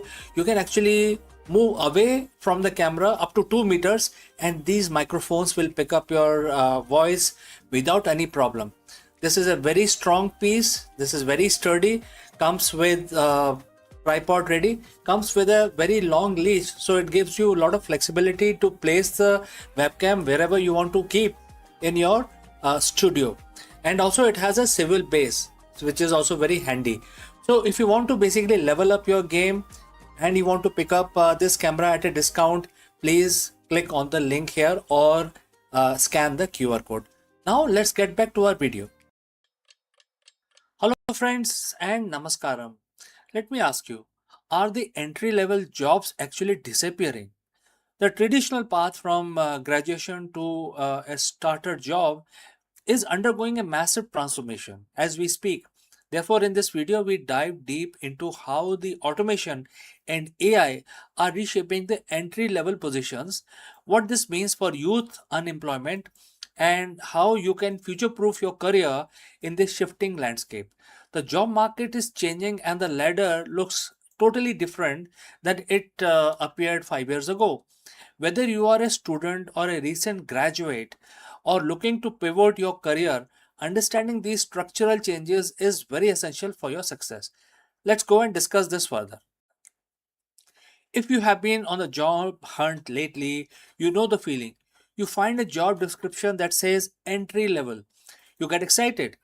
You read the requirement and it says bachelor degrees, 3 to 5 years of experience, proficiency in 4 different software suites, and proven track records of project management. You look at the entry level title and then you look at the list of demands and the math just don't add up. it feels like a bad joke. But here is a reality. It's not just a bad hiring practice, it is a fundamental shift in the economy. Today, we are talking about the death of the traditional entry level job. We are going to look at why your first job seems to be disappearing, how AI and automations rules are rewriting the various employment rules. The most importantly, how you can actually get your foot in the door when the door seems to be locked from inside. So friends, if you've reached so far, please let me know from which city or country you're watching us. This will help us determine the reach of our channel. All right, let's proceed further. For decades, the career ladder was simple. You graduate, you get an entry level job, you learn the ropes, and you move up. Companies viewed entry level workers as investment. They were willing to pay to train you because eventually you would become a mid level expert. But something changed. We have seen the hollowing out of the middle class, but we are now seeing the hollowing out of the beginning of the career itself. Why is this happening? There are three reasons. First, AI and automation.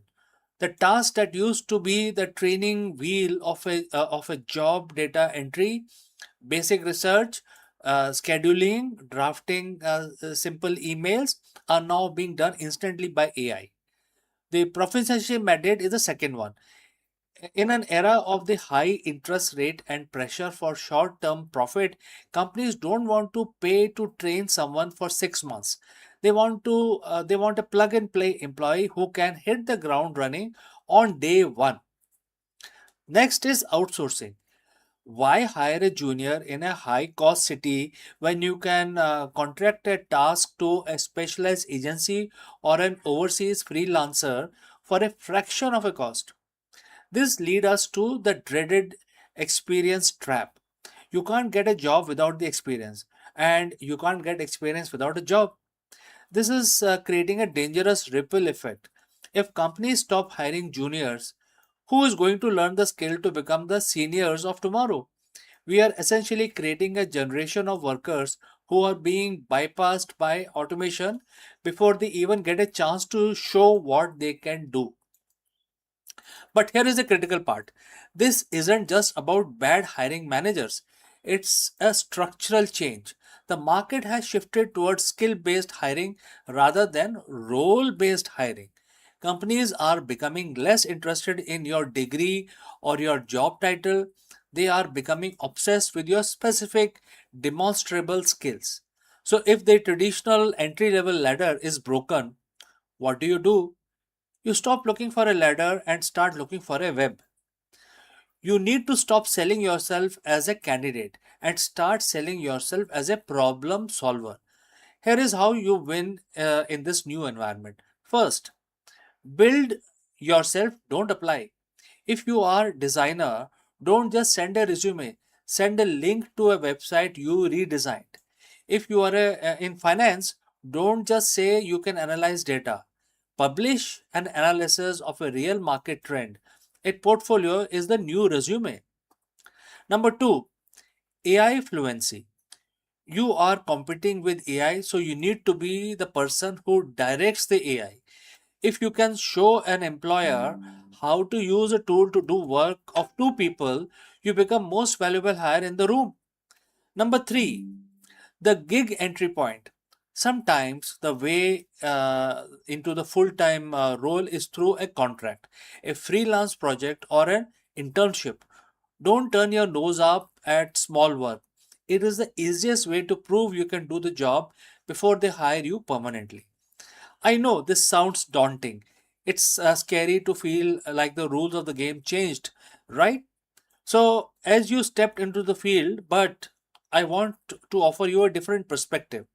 The gatekeeper are losing their power. The old world, you needed a manager to give you a job. Today, the tools to build, create, and launch are cheaper and more accessible than they were ever before in human history. You don't need an entry level job at a big corporation to prove your worth. You can prove your worth before you ever step into the office. That's the power. It's more work, yes, but it's more autonomy at the same time. The entry level jobs isn't dead, but the do nothing entry level job is actually over. Uh, and the one where you just show up and learn by osmosis is absolutely fading away. If you want to survive and thrive, you have to be architect of your own experience. Start the project, learn the software, build the portfolio. I put together a list of resources in the description below, including platforms where you can start finding these skills first and project to build your experience. So, if you're feeling the pressure of the job hunt, you aren't alone. Drop the comment below. What is the craziest requirement you have seen in a job lately? Uh, in a job posting lately. Let's talk about it. Thanks for watching. Don't forget to subscribe, and I will see you very soon in the next one. Wish you all the best. परिवार केवल रिश्तों का नाम नहीं है, ये हमारे दिमाग और भावनाओं की असली प्रयोगशाला है। जब हम अपने प्रियजनों के साथ समय बिताते हैं, हंसी बांटते हैं, सुख दुख साझा करते हैं, तो हमारे भीतर ऐसी मानसिक ऊर्जा पैदा होती है जो हमें जीवन के हर चुनौती से लड़ने की ताकत देती है। हाल के अध्ययनों ने यह साबित किया है कि परिवार का साथ दिमाग की कार्य क्षमता को बढ़ाता है और भावनात्मक दृढ़ता को पीढ़ी दर पीढ़ी मजबूत करता है। आज की तेज रफ्तार दुनिया में जहां तनाव और अकेलापन बढ़ रहा है, परिवार ही वह सुरक्षा आश्रय है जो हमें स्थिरता, आत्मविश्वास और मानसिक शांति प्रदान करता है। यह केवल एक सामाजिक इकाई नहीं है, बल्कि हमारी सोच, हमारी स्मृति, हमारी भावनाओं का आधार है। चलिए इसके बारे में और जानते हैं। मानव जीवन में परिवार केवल रिश्तों का समूह नहीं है, बल्कि ये हमारी मानसिक और भावनात्मक ऊर्जा का भी स्रोत है। हाल के अध्ययनों ने ये उजागर किया है कि परिवार के साथ समय बिताना दिमाग की कार्य क्षमता को बढ़ाता है और भावनात्मक दृढ़ता को पीढ़ी दर पीढ़ी मजबूत करता है। जब हम अपने प्रियजनों के साथ बैठते हैं, बातचीत करते हैं, हंसी मजाक जो है वो साझा करते हैं या कठिन समय में एक दूसरे का सहारा बनते हैं, तो दिमाग में सकारात्मक रसायन सक्रिय होते हैं। ऑक्सीटोसिन और डोपामिन जैसे हार्मोन्स हमारे भीतर खुशी और सुरक्षा की भावना जगाते हैं। ये केवल क्षणिक आनंद नहीं, बल्कि दीर्घकालीन मानसिक स्वास्थ्य का आधार है। परिवार के साथ बिताया गया समय बच्चों के लिए विशेष रूप से महत्वपूर्ण है। माता पिता और दादा दादी के साथ संवाद बच्चों के दिमाग में भाषा, स्मृति और भावनात्मक संतुलन को मजबूत करता है। यही कारण है कि जिन बच्चों का पारिवारिक वातावरण सहयोगी और स्नेहपूर्ण होता है, वे जीवन की चुनौतियों का सामना अधिक आत्मविश्वास से कर सकते हैं। वयस्कों के लिए भी परिवार मानसिक ऊर्जा का स्रोत है। कामकाज और सामाजिक दबावों के बीच परिवार का साथ तनाव को कम करता है। जब हम अपने प्रियजनों के साथ भोजन करते हैं, कहानियां सुनते हैं या बस साथ में बैठते हैं, तो दिमाग की थकान दूर होती है और सोचने समझने की क्षमता बढ़ती है। अध्ययनों ने ये भी इस दिखाया कि परिवार का साथ बिताने से भावात्मक दृढ़ता, जिसको कि इमोशनल रेजिलियंस कहते हैं, वो भी बढ़ती है। इसका अर्थ ये है कि व्यक्ति कठिन परिस्थितियों में भी टूटता नहीं है एक्चुअली, बल्कि संभल कर आगे बढ़ता है। ये दृढ़ता केवल एक पीढ़ी तक सीमित नहीं रहती, बल्कि बच्चों और आने वाली पीढ़ियों में भी ट्रांसफर होती है। इस प्रकार परिवार का एक जीवंत अगर रूप देखा जाए तो वो विद्यालय से कम नहीं है, जहां हम धैर्य, सहयोग और प्रेम सीखते हैं। 2026 के संदर्भ में ये और भी महत्वपूर्ण है। आधुनिक जीवन की तेज रफ्तार, तकनीकी दबाव और सामाजिक चुनौतियों के बीच परिवार ही वह स्थान है जहां मनुष्य को अपनी जड़ों से जोड़ता है और ये जुड़ाव माइंड को स्थिरता देता है और व्यक्ति को मानसिक रूप से स्वस्थ बनाए रखने में मदद करता है। अगर देखा जाए तो परिवार केवल सामाजिक संस्था नहीं है, बल्कि मानसिक भावात्मक शक्ति का केंद्र है। परिवार के साथ बिताया गया समय दिमाग को सक्रिय करता है, भावनाओं को संतुलित करता है और जीवन को सार्थक बनाता है। ये एक ऐसा विशेष या कह सकते हैं विशेष मोड है या एक निवेश है जो न केवल वर्तमान को उज्जवल करता है बल्कि आने वाली पीढ़ियों को भी दृढ़ और सक्षम बनाता है।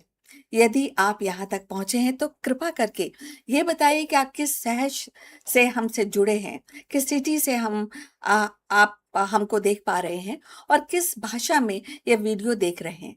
इससे हमारे चैनल की पहुंच को समझने में हमें मदद मिलेगी। अब चलिए इस चर्चा को आगे बढ़ाते हैं।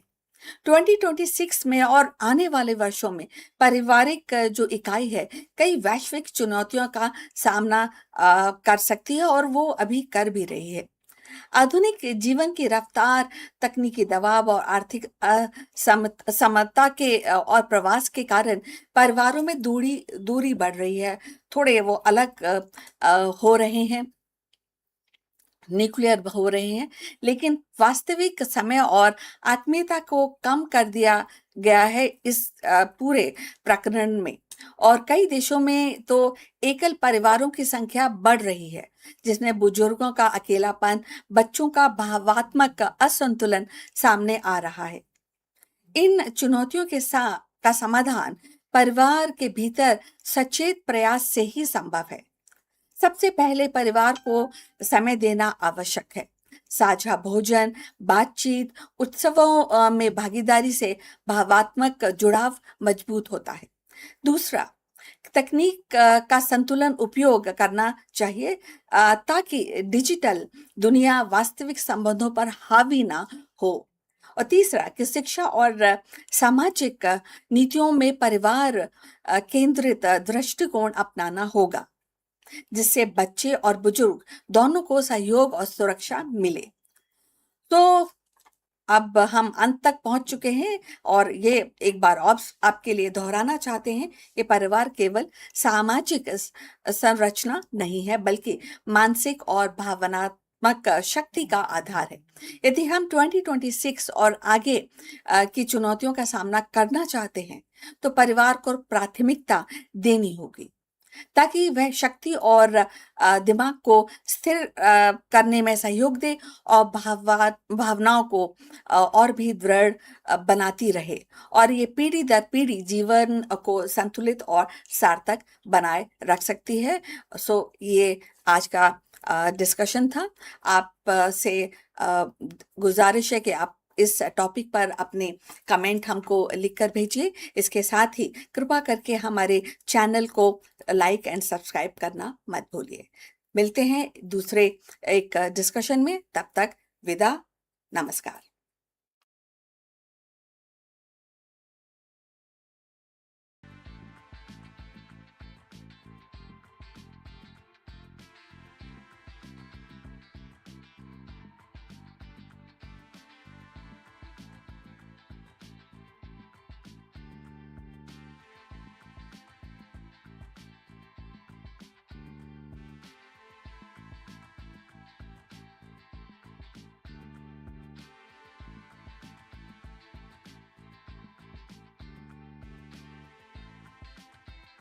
Hello friends and namaskar. Let me ask you, is Mars actually resource poor? While the red planet has plenty of dust and iron, building a self-sustaining high-tech civilization requires rare metals that are nearly impossible to find on the Martian surface. In this video, we dive deep into the latest research explaining why the asteroid mining isn't just a sci-fi dream. It is a mandatory pillar for the future of Martian economy as well as the Martian colony of humans on the surface of Mars. From platinum group metals to essential rare earth element, we explore the logistics of the space-to-space supply chain and why the first trillionaires will likely be those who bridge the gap between the asteroid belt and the Martian colonies. Let us explore this further. Imagine it's the year 2050. We have a city on Mars known as Argyre City. It had several domes, hydroponic farms, and thousands of residents. But there is a silent crisis brewing. To build the next generation of quantum computers for the city's grid or to repair an advanced medical scanner in the colony's hospital, we need something Mars simply doesn't have: rare earth metals and platinum group elements. Mars is often called the Earth's twin, sort of, but geologically it's a very different beast. While Mars has iron, aluminum in abundance, it lacks the billions of years of complex plate tectonics and the hydrothermal activity that concentrated the rare minerals into ore bodies on the surface of the Earth. Today we are exploring why the dream of self-sustaining Martian civilization will fail without a strategic industrial backyard, which is the asteroid belt. So friends, if you have reached this far, please inform us from which city you have tuned in and in which language you are watching this video. This will help us determine the reach of our channel. Alright, let's proceed further. Why can't we just ship it from Earth? To understand the Martian economy, you have to understand the gravity well. Earth is a massive planet with a deep gravity well. To launch a single kilogram of material from Earth to Mars costs thousands of dollars in fuel and the specialized hardware. And we also have to understand the economic well. The shipping heavy industrial equipment or bulk raw materials from Earth is a recipe for bankruptcy. And there is also a distance problem. We can only launch every 26 months when the planet aligns. A Martian colony cannot wait for 2 years for a spare part made of iridium or palladium, etc. This is where the asteroid belt comes in.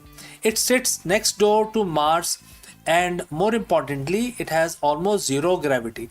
It is energetically cheaper to bring a massive asteroid to Martian orbit than it is to bring to a small crate of supplies from surface of the Earth.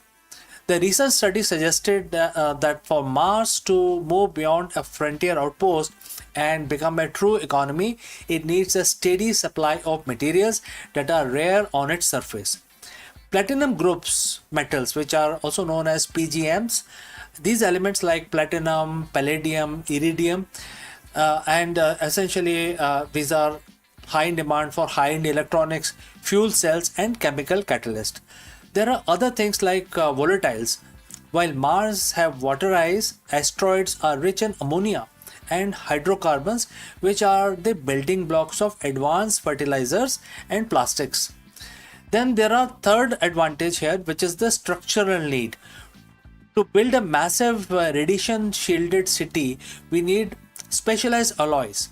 Asteroid like 16 Psi or literal metal worlds containing more iron, nickel and gold than all the mines on Earth combined.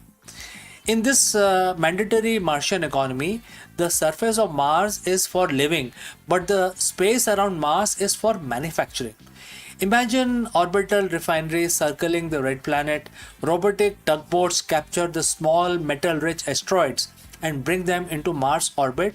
Here in 0G, we can actually use concentrated solar mirrors to melt the rocks and extract pure metals. We have to, at this point, also talk about 0G manufacturing.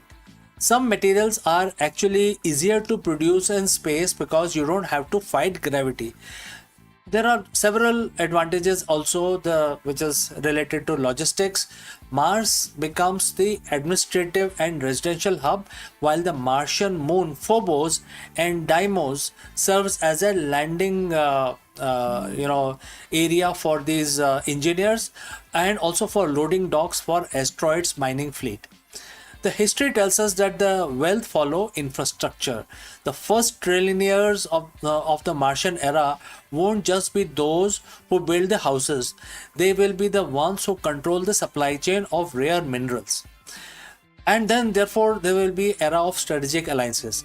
We are already seeing the groundwork for this today with partnership between legacy aerospace companies and AI driven startup focusing on agentic AI, which are autonomous systems that can mine those rocks without human intervention. Then it will also create economic sovereignty. For a Martian colony to be truly independent of Earth, it must control its own resources.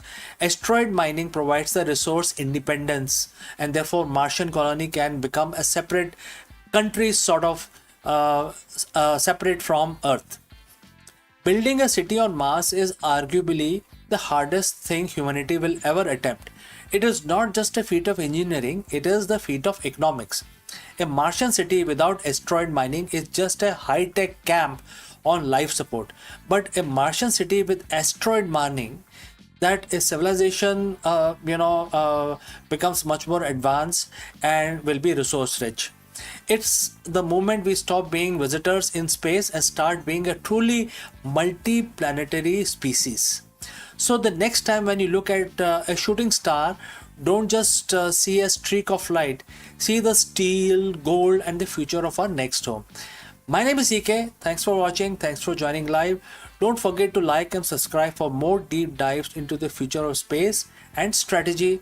In case you have any opinion or a question, please do not hesitate to send it across in the comment section below. Before I go, I will like to speak few words about our affiliate partner. Stop settling for a good enough video. If your built-in laptop camera looks like a grainy mess, it is time for an upgrade. Want to instantly level up your video presence? I like to present the Lenovo Performance FHD webcam. This is a game changer for your desktop setup. Technically, this is packed. It has a very sensitive RGB sensor, very crisp photographs it takes. Also comes with 2 microphones on board, which helps you to record very clear voice in stereophonic format. And these microphones are very sensitive. You can actually move away from the camera up to 2 meters and these microphones will pick up your voice without any problem. This is a very strong piece. This is very sturdy.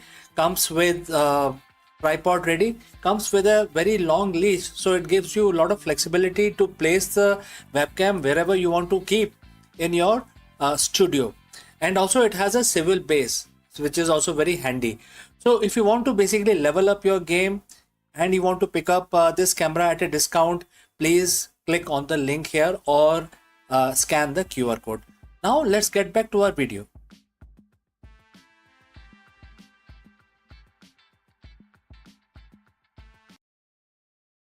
Hello friends, welcome once again. The biggest question in the boardroom today is the CEO or the leadership burnout. And it's becoming a very big problem in the 21st century, especially in 2026. So let me ask you, can ancient wisdom solve the 21st century burnout crisis? Therefore, in this video, we dive deep into Bhagavad Gita to uncover the secret weapon of the world's most effective CEOs, the inward gaze. While most leadership training focuses on the external strategy, the Gita teaches that the true power comes from the internal mastery. Let us explore this further. Friends, close your eyes for a second, but not that long, because you got a company to run. Think about your morning. How many notifications did you get before you wake up, right? So as you waking up, you see so many notifications in your email, right? A market dip in Asia, a key hire resignation, a competitor's aggressive new acquisition. As a CEO, your mind is battlefield. You are expected to be most external person in the organization, watching the charts, the people and the future as well. But what if I told you that the most successful leaders in history, the one who remain unshakable when the ship is sinking, don't look outward for their primary strategy. They actually look inwards. Today we are decoding 7,000-year-old blueprint for executive excellence. It comes from Bhagavad Gita, chapter 5, verse 28. It's verse about liberation, but for a modern leader, it's a manual for mental sovereignty. Let's look at the text of the verse 28, right? And the quote starts, shutting out all external sense objects, keeping the eye and vision concentrated between the two eyebrows, suspending the inward and outward breathing within the nostrils, and thus controlling the mind and senses and intelligence. The transcendental leader seeking liberation becomes free from desire, fear, and anger. Quote close. Well, friends, if you have reached this far, please inform us from which city you have tuned in and in which language you are watching this video. This will help us determine the reach of our channel. Alright, moving on. At first glance, this sounds like a guide for a monk in a cave. But let's translate this into a CEO speak. Let's look at it again. Shutting your external sense object, which is equal to filtering out the noise. Data is useful, but noise is deadly. Next is vision between the eyebrows. Single pointed focus, eliminating shiny object syndrome. Next, suspending the breathing, regulating the nervous system. You cannot lead if your body is in a permanent state of fight or flight, right? Free from desire, free from anger. That is the next phrase. This is the definition of objective decision making. Why does CEO need an inward gaze? Because the biggest threat in your company isn't the competition. It is your own unprocessed reactivity. When the CEO reacts out of fear, they cut cost into too early and stifle innovation. When they react out of desire, they over leverage and chase vanity metrics. When they react out of anger, they destroy corporate culture. The inward gaze mentioned in Gita is about becoming witness. In business psychology, we call this metacognition. It is the ability to watch your thoughts without being hijacked by them. Imagine a board meeting where room is heated, everyone is shouting, and if your gaze is inward, you aren't caught in the emotional crossfire. You are observing the pattern.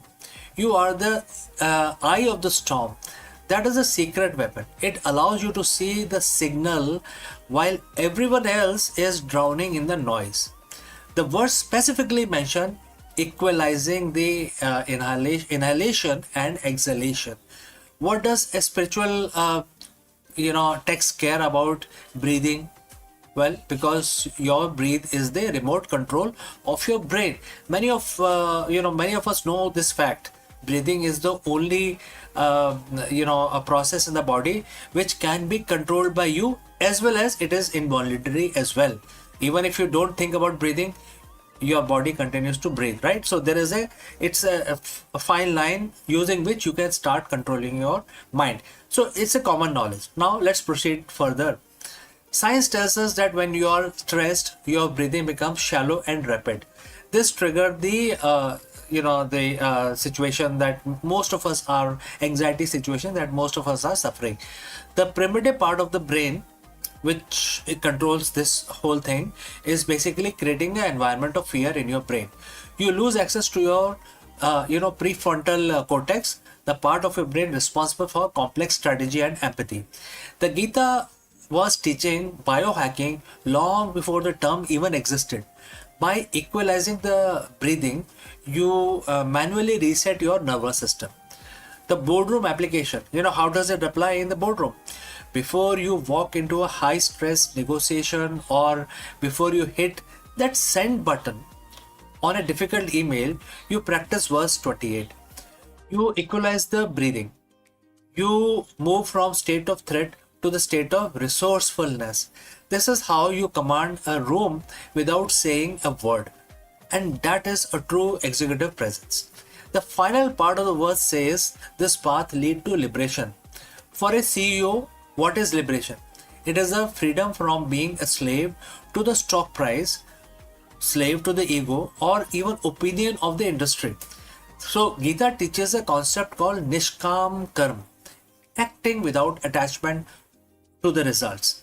This doesn't mean you don't care about profits. It means you are so focused on the excellence of the process that you aren't paralyzed by the fear of the outcome. When you are free from the fear of the and desire, you can make hard decisions. You can pivot the company when it is unpopular.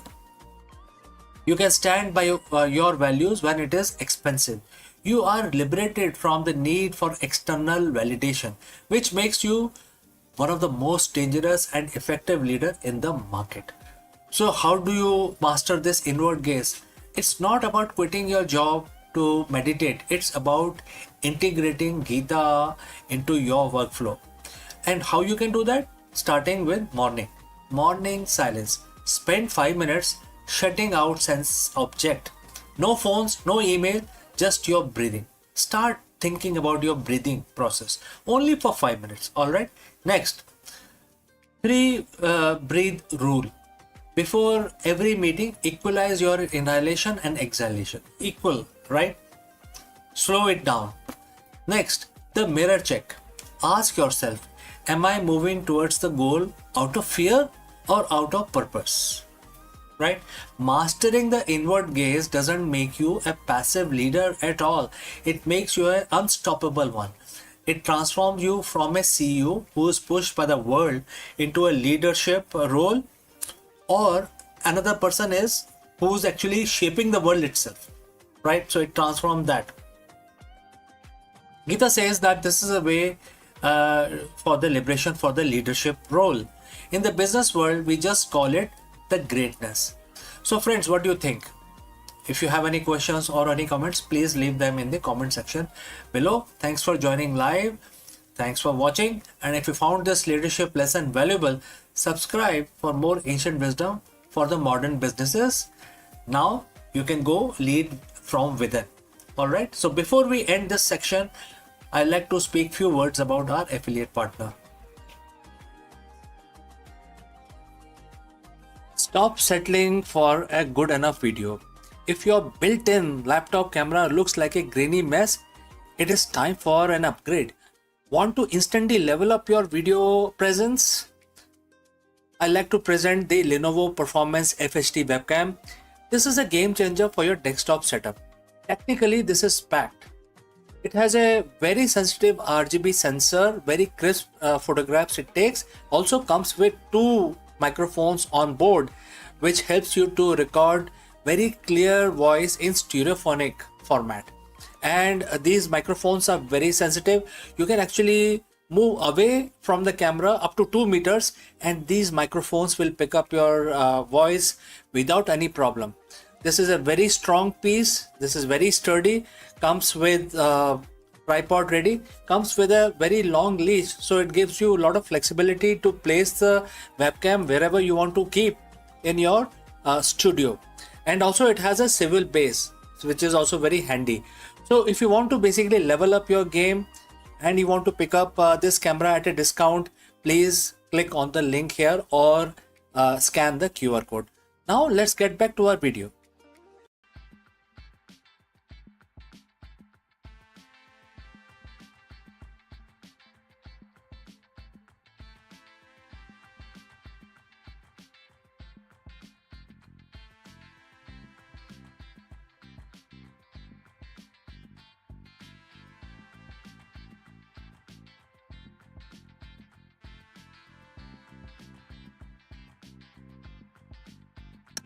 Hello friends, the month was June, year was 2024.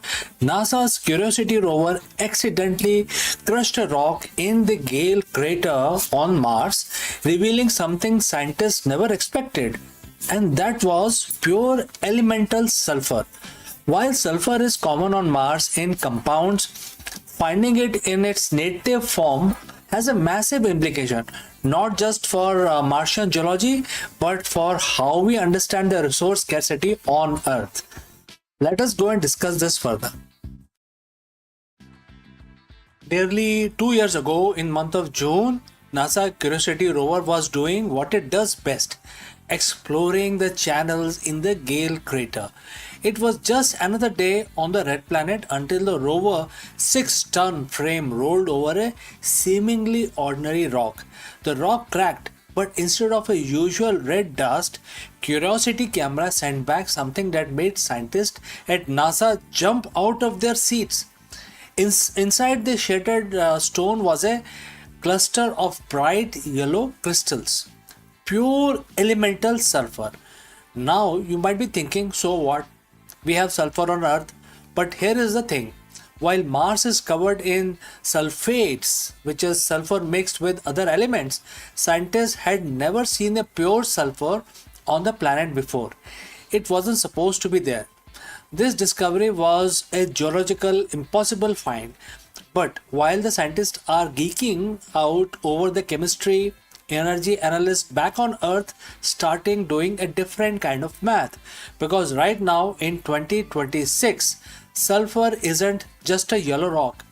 It has become one of the most critical material for the future of our planet's energy. So friends, if you have reached this far, please inform us from which city you have tuned in and in which language you are watching this video. This will help us determine the reach of our channel. Now let's proceed further.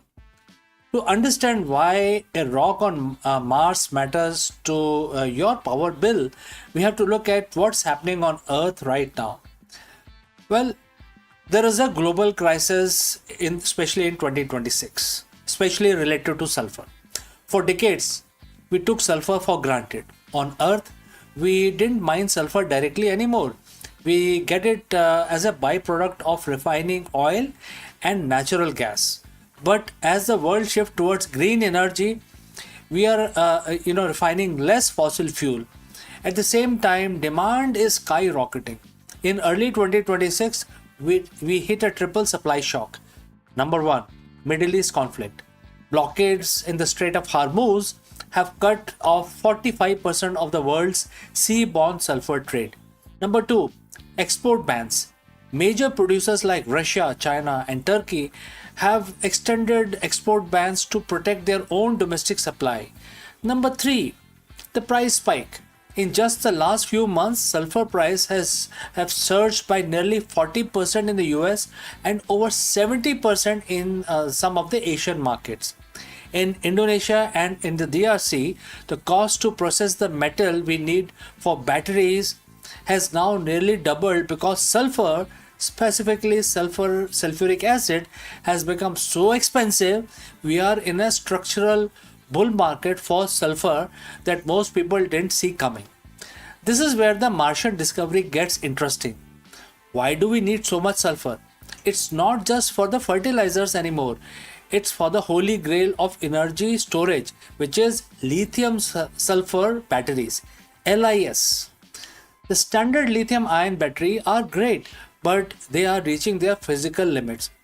LIS batteries, which is lithium sulfate, however, are the next frontier. They can potentially hold 5 times more energy than the batteries in your phone or Tesla today. NASA themselves have been developing these for Mars mission because they are lighter and much more powerful. But there is a catch to making these batteries at a global scale. We need massive, stable supply of highly purified sulfur. And right now, Earth's supply is shrinking just as the battery demand is accelerating with dual engines. When Curiosity found a literal field of pure sulfur on Mars, it proved that the universe can create massive concentrated deposits of this material without the need for the biological life or petroleum-based refining. Now, I'm not saying that we are going to start shipping sulfur back from Mars tomorrow. The shipping cost would be astronomical. But the discovery changes the Martian economy. If humans are going to live on Mars, we need in situ resource utilization, or ISRU. This means using what's already there. Before this find, we thought that we had to bring sulfur from Earth or go through a complex chemical processing to get it to what we needed. Now we know there are literal piles of yellow gold just sitting on the surface. For batteries, we could build energy storage on Mars using local materials. For rocket fuel, sulfur can be a key component in chemical processing. For agriculture, Martian greenhouses will need sulfur-based fertilizers to grow food. This discovery effectively de-risks the cost of human expansion. It turns Mars from a scientific curiosity into a viable industrial outpost. So how does the Curiosity sulfur find shake Earth market? It serves as a massive wake-up call. It reminds us that the sulfur is no longer just a byproduct or a waste material.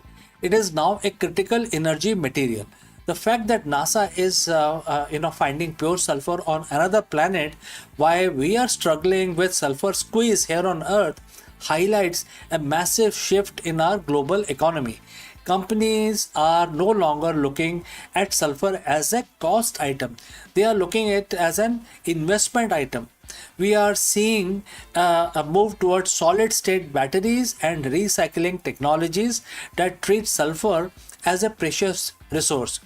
Curiosity's happy accident in Gale crater isn't just a win for geology. It is a glimpse into future where the resources of the red planet might just be the blueprint for the survival of the green planet. The next time you look at the Mars, don't just see a desert, see a laboratory, see as a mine, and see the fuel for the next century of human progress. I'm CK. Thanks for watching. If you have any questions, please do not hesitate to send it across. Before I go, a word about our affiliate partner. Stop settling for a good enough video. If your built-in laptop camera looks like a grainy mess, it is time for an upgrade. Want to instantly level up your video presence? I like to present the Lenovo Performance FHD webcam. This is a game changer for your desktop setup. Technically, this is packed. It has a very sensitive RGB sensor, very crisp photographs it takes. Also comes with two microphones on board, which helps you to record very clear voice in stereophonic format. And these microphones are very sensitive. You can actually move away from the camera up to 2 meters and these microphones will pick up your voice without any problem. This is a very strong piece. This is very sturdy. Comes with tripod ready. Comes with a very long leash, so it gives you a lot of flexibility to place the webcam wherever you want to keep in your studio. And also it has a swivel base, which is also very handy. So if you want to basically level up your game and you want to pick up this camera at a discount, please click on the link here or scan the QR code. Now let's get back to our video.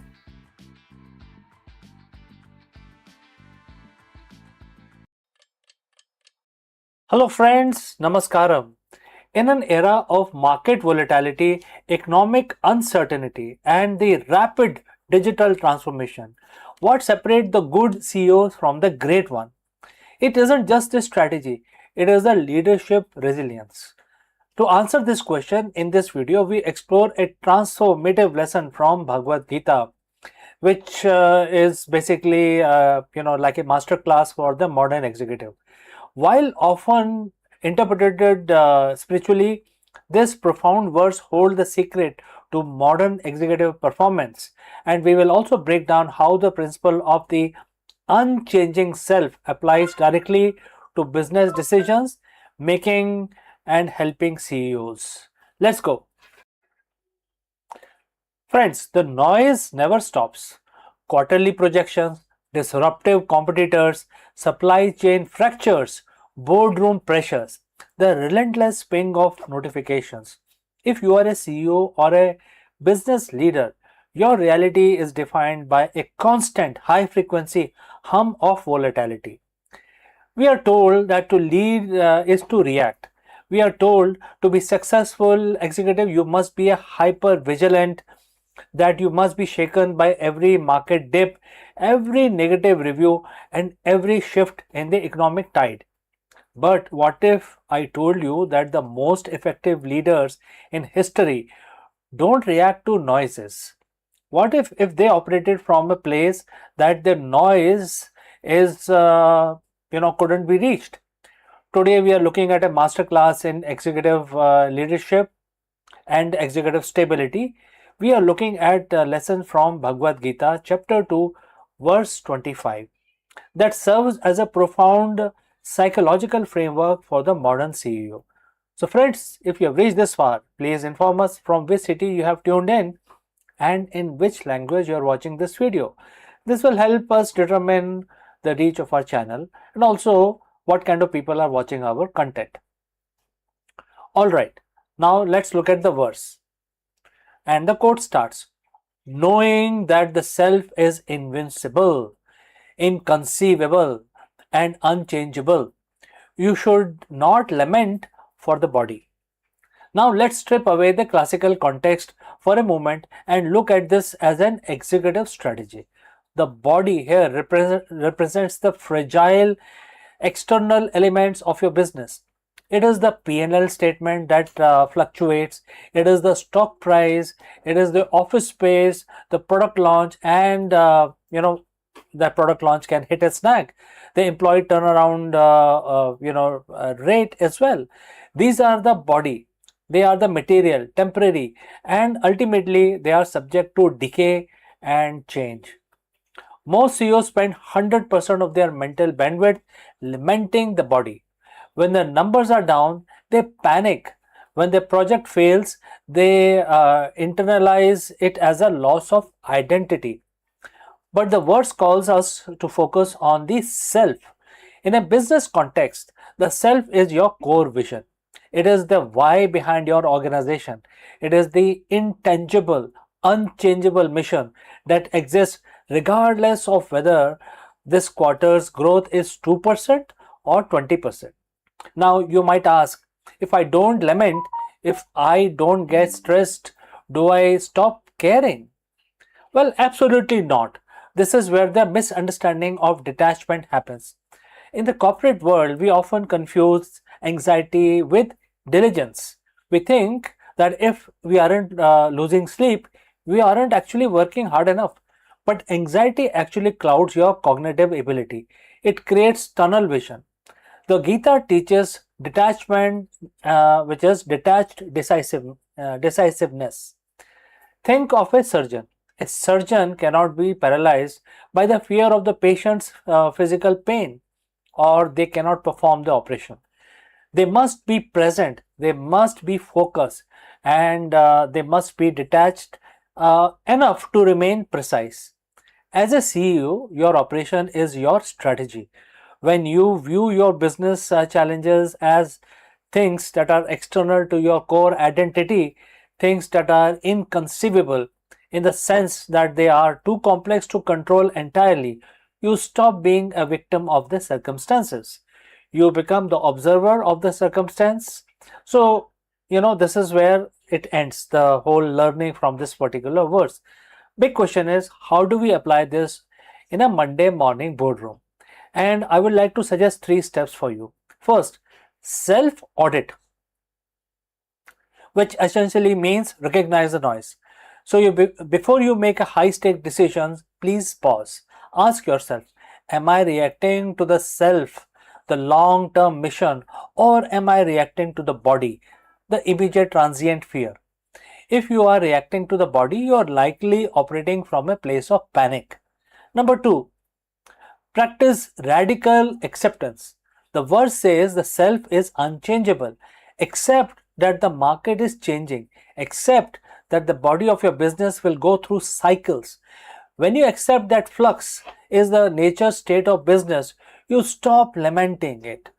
You stop fighting reality and start working with it. Number 3, lead from the core. When you make decisions from your core values, your leadership becomes predictable to your team. An unshakable CEO provides a gravitational pull. If you are rattled, your team is rattled as well. If you are anchored in the unchanging mission, your team will feel that stability. So in the end, you are not your market share. You're not your revenue growth for the current quarter. You are the architect of a vision that is intended to outlive the temporary body of your current struggles.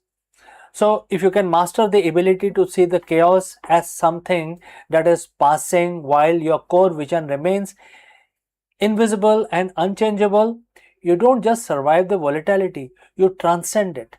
You become an unshakable CEO. So, friends, next time you face a crisis, don't look for someone to blame. Don't look for a way to hide.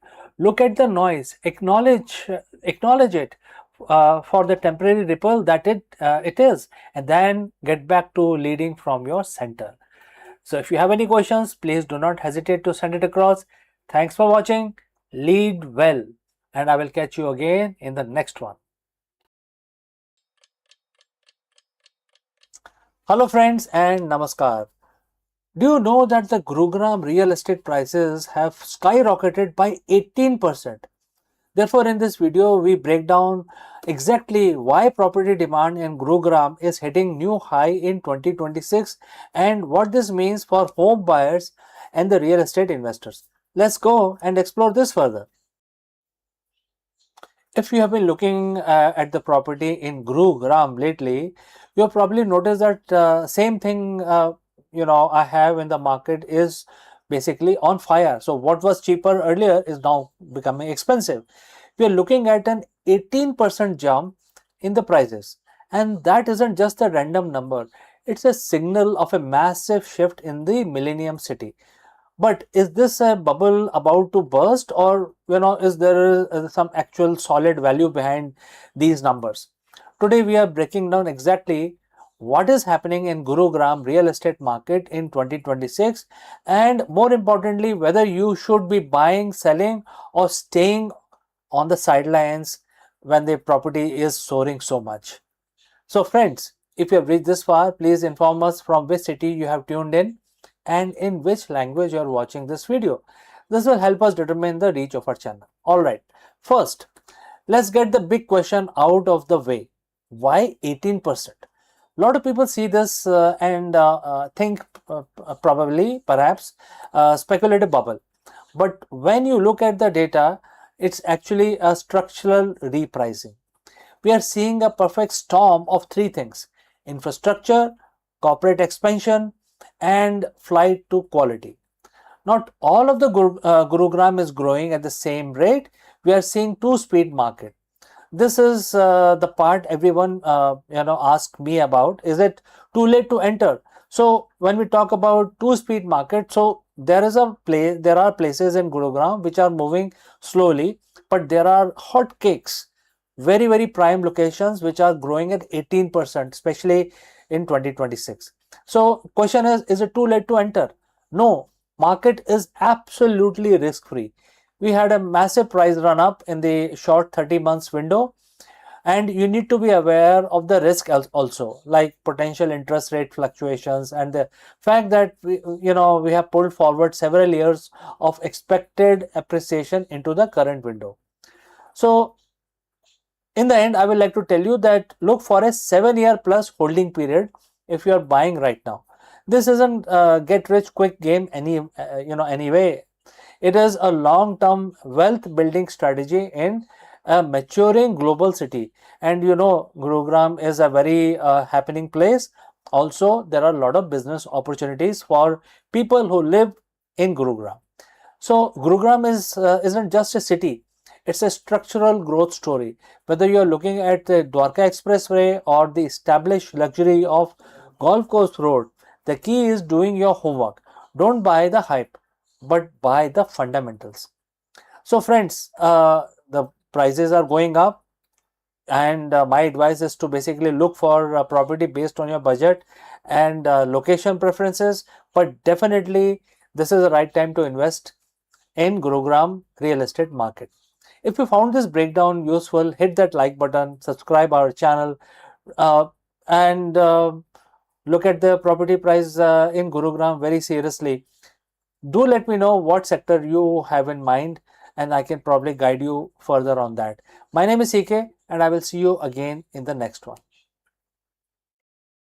Friends, with the recent proclamation imposing a substantial fee on H-1B visas, the US is making it more challenging for companies to hire foreign workers from abroad.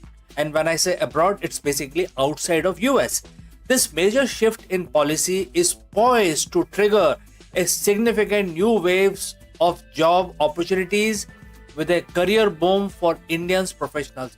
Why? Simply because the reverse brain drain is going to happen. What opportunities are going to be created? Let's go and explore this further. Hello and welcome. For decades, the H-1B visas has been the golden ticket for thousands of Indian professionals, a pathway to the American dream. But a recent dramatic change in the US policy, a staggering increase in the annual H-1B visa fee, is poised to disrupt this long-standing tradition. The question on everybody's mind is, what does this mean for Indian talent? Today, we are not here to talk about this setback. We are here to talk about a strategic inflection point and a massive new career boom for India. The very policy designed to protect American jobs may in fact be the catalyst that supercharges India's domestic tech and innovation sector. Now let's discuss this further. First, let's get the facts right.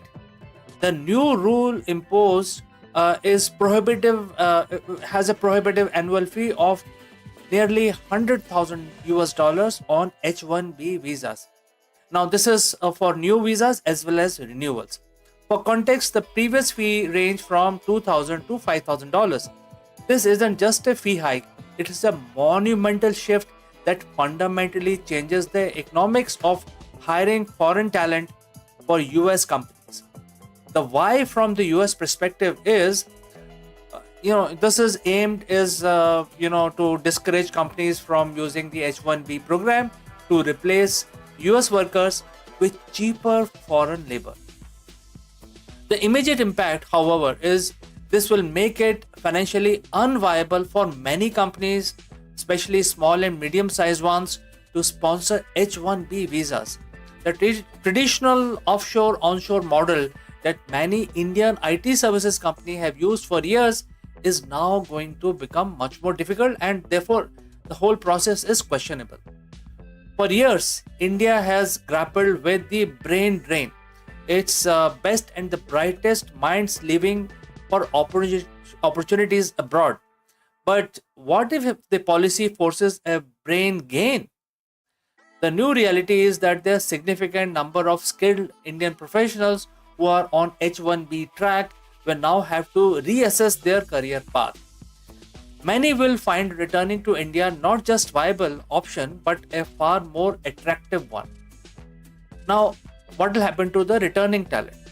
Professionals with global experience in cutting-edge fields like AI, machine learning, and data sciences will bring invaluable skills and knowledge back to India. Now, this influx of experienced professionals will enrich India's domestic talent pool, making it more competitive and innovation driven. The narrative is shifting now. The ultimate marker of success is no longer a job in Silicon Valley, but the opportunity to build a world-class company in India.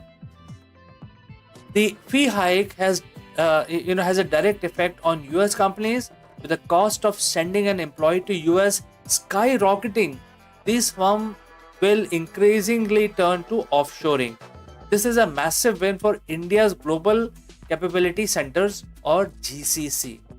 Accelerating offshoring basically means that the US companies will expand their operations in India, creating high value jobs, research and development and engineering. And India is also going to become hub for R&D. India is poised to become a global hub for research and development and innovation. Investment that was once funneled into H-1B visa costs will now be redirected into building out a robust teams and infrastructures in India. The infusion of returning talent and increased investment will act as a turbocharger for India's already burgeoning startup ecosystem. We will see more deep tech companies, more patents, more globally competitive products and services originating from India. So how do you capitalize on this unprecedented career boom? Focus on building a strong skill set in high demand areas. The opportunities in India are growing at incredible pace. Number two is consider a long term potential for career back home. The salary and the growth opportunities in India are now more competitive than ever, and you will get to be a part of a historic movement. This is a time to invest in India's talent pool. The density of top tier talent is increasing, and the cost arbitrage when compared to the new H1B visa fee is astronomical. In a world where geopolitical shift can change economic landscape overnight, India has a unique opportunity. This isn't just about policy change, it's about a fundamental shift in the global talent dynamic. By embracing this change, India can stop being a talent exporter and become a global leader in innovation and technology. The future is bright and it is being built right here, right now in India. So, friends, we have come to the end of our discussion today. If you have any thoughts, any comments, any question, please leave them in the comment section below, and I will catch you very soon in the next one.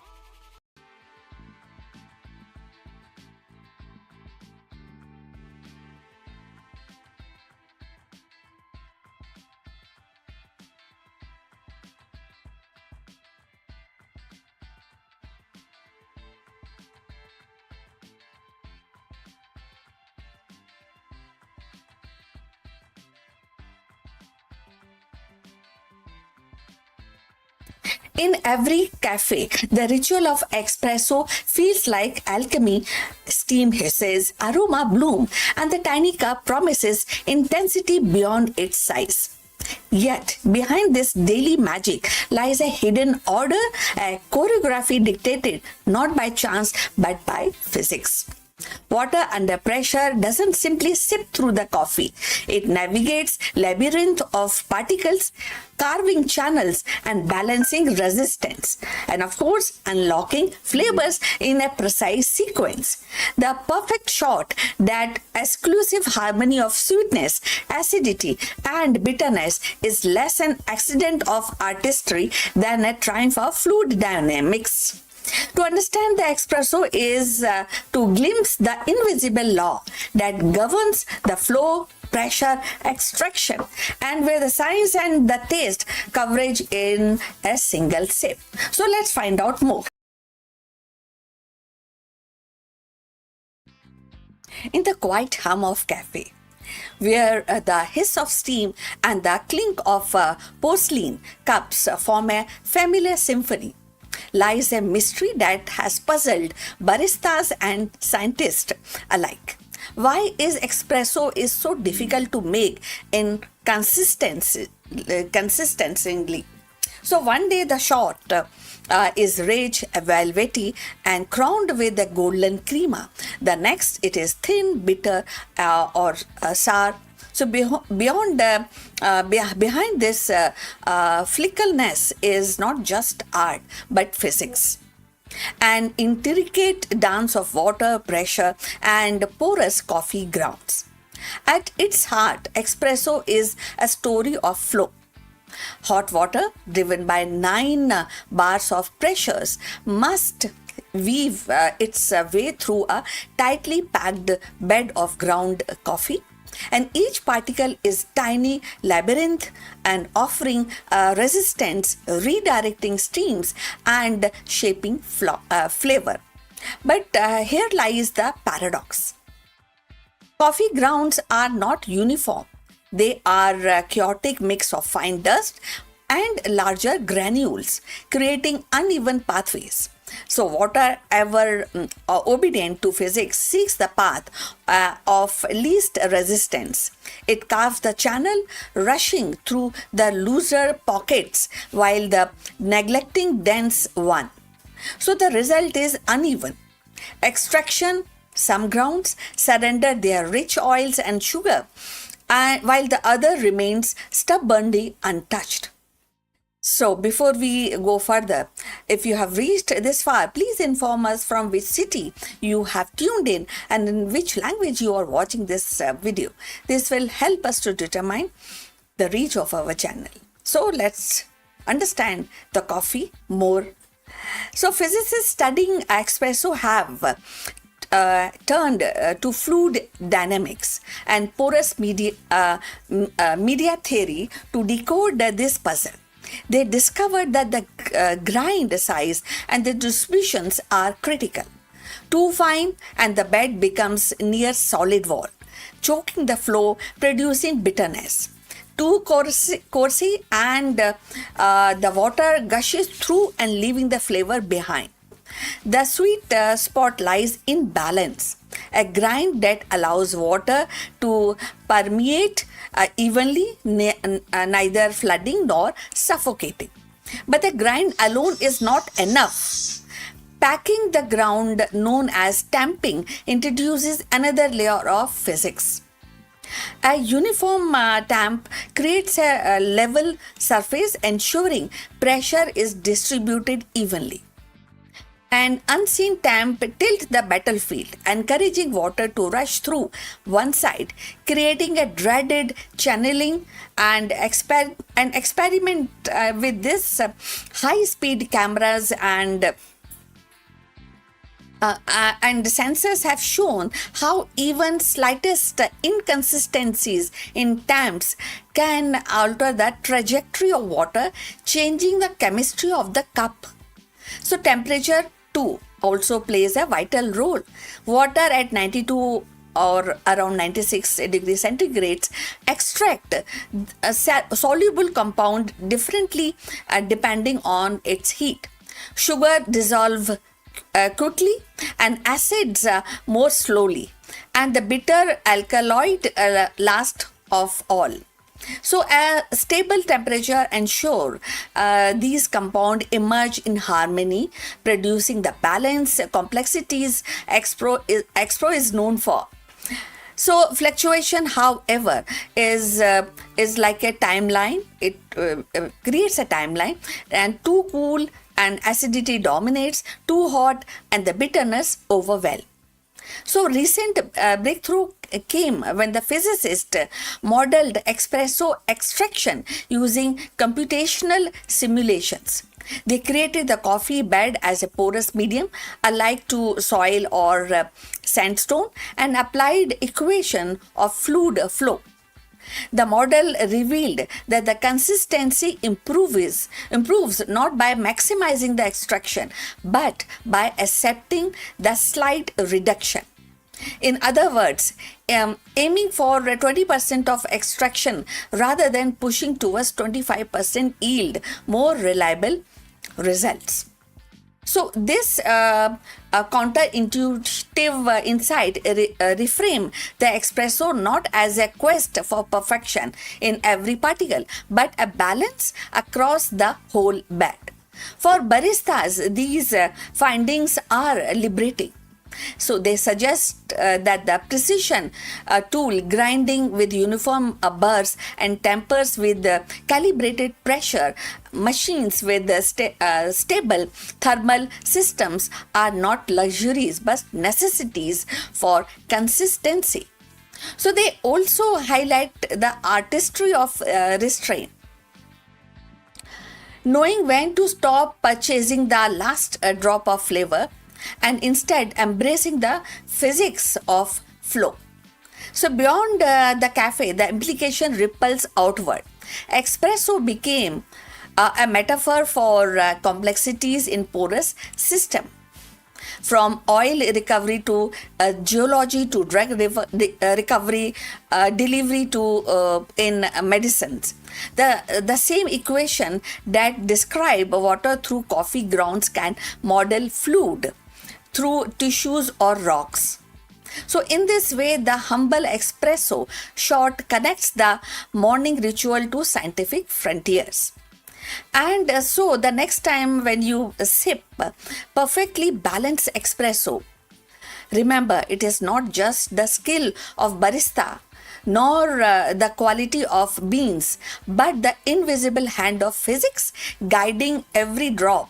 So within that small cup lies a universe of equation, a symphony of flow, and the quiet triumph of science over chaos. So in the end, the pursuit of perfect espresso is not simply about taste. It is about harmony between science and ritual. So every shot embodied the law of flow and the resistance, the balance of heat and pressure, the subtle choreography of countless particles yielding their essence to water. So what once seemed like a chance is revealed by physics in motion and a quiet order beneath the chaos. So each cup becomes more than a beverage. It is a distillated lesson in precision, patience, and the beauty of natural laws. So to savor the espresso is the savior of triumph of science made tangible, where the flavor flows as predictably as equation, yet still feels like a magic in the hand. So we have come to the end. Thanks for watching. We look forward for your comments. Please like and subscribe our channel and see you in the next one. But before we end, a few words from our affiliate partner. Stop settling for a good enough video. If your built-in laptop camera looks like a grainy mess, it is time for an upgrade. Want to instantly level up your video presence? I like to present the Lenovo Performance FHD webcam. This is a game changer for your desktop setup. Technically, this is packed. It has a very sensitive RGB sensor, very crisp photographs it takes. Also comes with two microphones on board, which helps you to record very clear voice in stereophonic format. And these microphones are very sensitive. You can actually move away from the camera up to 2 meters and these microphones will pick up your voice without any problem. This is a very strong piece. This is very sturdy. Comes with tripod ready, comes with a very long leash, so it gives you a lot of flexibility to place the webcam wherever you want to keep in your studio. And also it has a swivel base, which is also very handy. So if you want to basically level up your game and you want to pick up this camera at a discount, please click on the link here or scan the QR code. Now let's get back to our video.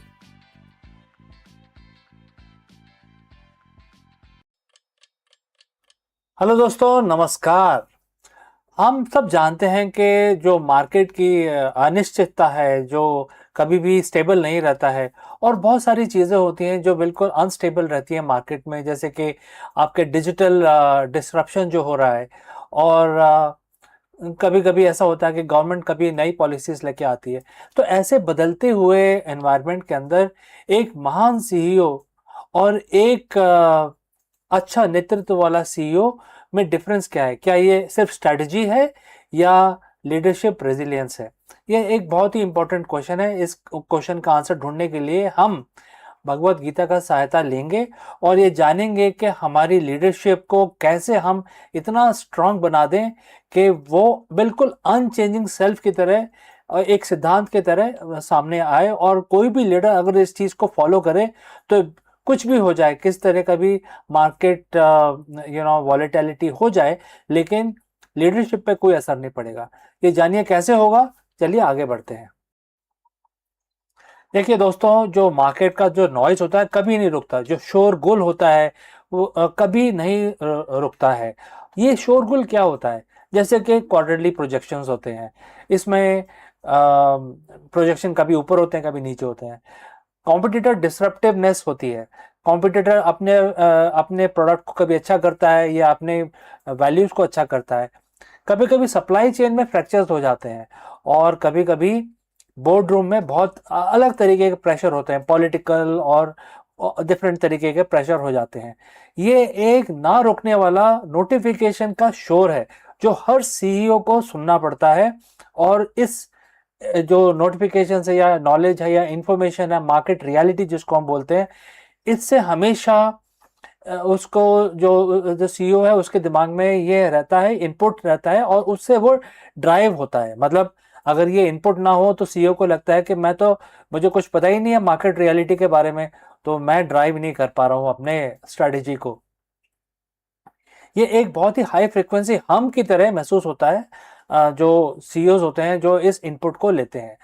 लेकिन अगर मैं आपसे बोलूं कि इस ऐसा करने के बजाय, हाइपर विजिलेंट होने के बजाय, अगर आपको इस शोर से दूर होके फिर स्ट्रेटेजिक डिसीजन लेने का मौका मिले, तो क्या आपको लगेगा कि ये एक अच्छा तरीका है, या आपको लगेगा कि इससे हम आगे जा सकते हैं और इस शोर से दूर होके हम डिटैच होके हम डिसीजंस लें तो हमारे लिए ज़्यादा फायदेमंद रहेगा।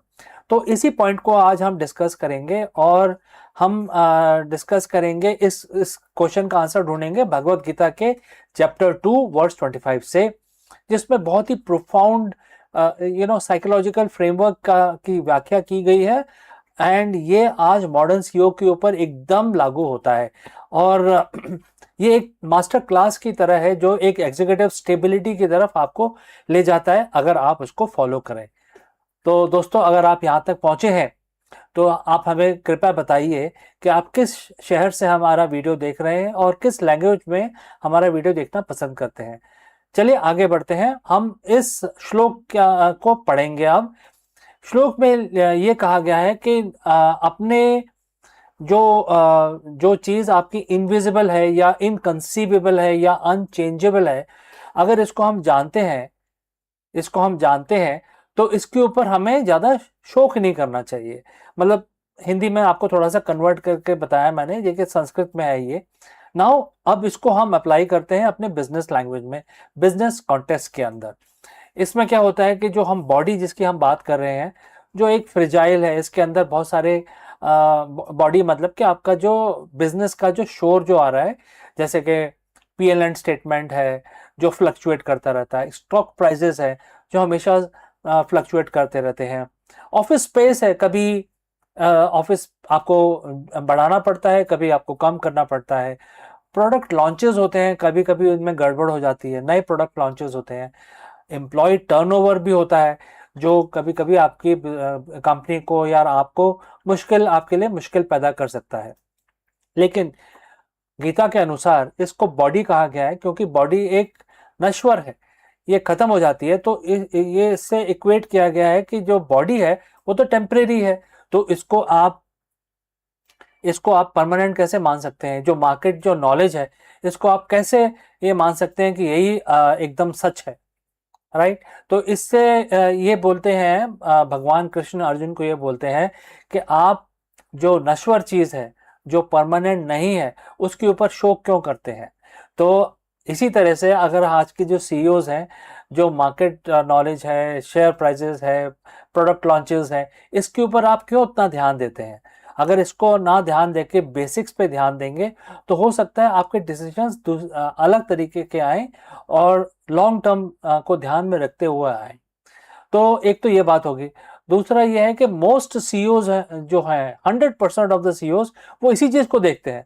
वो लॉन्ग टर्म नहीं देखते, वो देखते हैं कि मार्केट नॉलेज क्या चल रही है, शेयर प्राइस क्या चल रहा है, इस क्वार्टर में क्या होने वाला है। तो उससे क्या होता है कि आपका जो डिसीजंस है they are very very knee-jerk reaction के हिसाब से होते हैं, और जो आपको मार्केट बता रहा है उसी तरह से आप अपने डिसीजंस लेते हैं। अगर मार्केट आपको बता रहा है कि आप फ्लॉप होने वाले हैं तो आप हाथ पैर मारने लग जाते हैं और अपने आप को भूल जाते हैं। आप ये नहीं समझ पाते कि हमारे अंदर कितनी क्षमता है, और आप मार्केट आपको ही ड्राइव करने लगता है। मतलब मार्केट तो ड्राइव हो रहा है किसी भी तरीके से, लेकिन वो आपको भी ड्राइव करने लगता है, तो आप उसी के चपेट में आ जाते हैं। उससे क्या होता है? उससे ये होता है कि आपके जो डिसीजंस हैं वो गलत हो जाते हैं। अब आती है बात दूसरे शब्द की जो इस श्लोक में दिया गया है, उसका नाम है सेल्फ। सेल्फ का मतलब क्या है? सेल्फ का मतलब है कोर विजन, आपकी कंपनी का, आपका खुद का। और आपकी कंपनी बनी क्यों है? Why behind your organisation. आपकी कंपनी का काम क्या है? आपकी कंपनी का अनचेंजेबल मिशन क्या है? इनटेंजिबल आपकी स्ट्रेटेजी क्या है?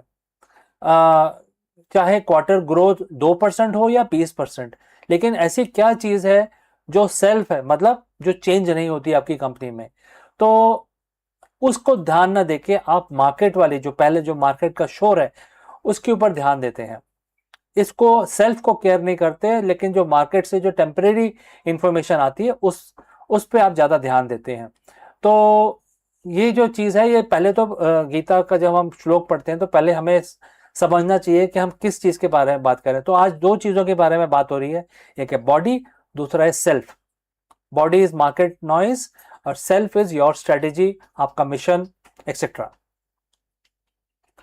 अब आप देखिए, कोई सर्जन है जो एक सीईओ के समान है, कभी भी फियर से पैरालाइज नहीं होता है। मतलब जो पेशेंट पे के ऊपर जो वो काम कर रहे होते हैं, अपना उनके ऊपर उपचार या इलाज कर रहे होते हैं, तो कभी इतना इमोशनल नहीं होते हैं। क्यों? इसका मतलब यही है कि अगर वो इमोशनल हो जाएंगे तो वो पेशेंट की ठीक तरीके से इलाज नहीं कर पाएंगे। तो इसी तरीके से सीईओ इतना इमोशनल नहीं होना चाहिए मार्केट नॉलेज को लेकर।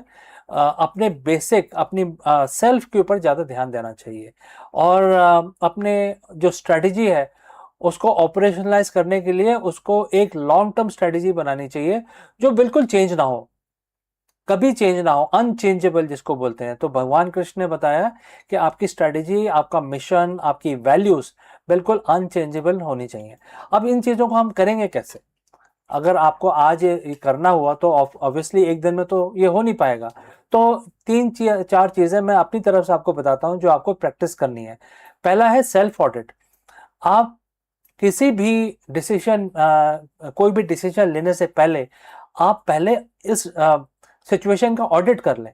ऑडिट का मतलब ये है कि अगर मैं कोई डिसीजन लेने वाला हूं या वाली हूं तो ये देख लें कि मैं डिसीजन जो ले रहा हूं लॉन्ग टर्म को ध्यान में रख के ले रहा हूं, या मैं जो मार्केट का नॉइज है, पैनिक होके, फियर के अंदर आके मैं इसको ले रहा हूं। तो ये ऑडिट करना बहुत ज़रूरी है। आपको 1 मिनट, 5 मिनट, आधा घंटा, 1 घंटा, जितना भी आपको टाइम लगे, इस चीज़ का आप ऑडिट करें और देखें कि मैं शॉर्ट टर्म से इफेक्ट हो रहा हूँ क्या, या मैं लॉन्ग टर्म के को कंसिडर करते हुए इस पे काम कर रहा हूँ। नंबर 2 है प्रैक्टिस रेडिकल एक्सेप्टेंस। आपको ये एक्सेप्ट करना चाहिए कि जो अनचेंजेबल है मार्केट के अंदर वो कभी चेंज नहीं हो सकता, उसको कोई भी हिला नहीं सकता है। उसके उसको कोई भी आ जाए, कितना भी ताकतवर आ जाए, जो अनचेंजेबल चीजें हैं उसको आप उसको आप चेंज नहीं कर सकते।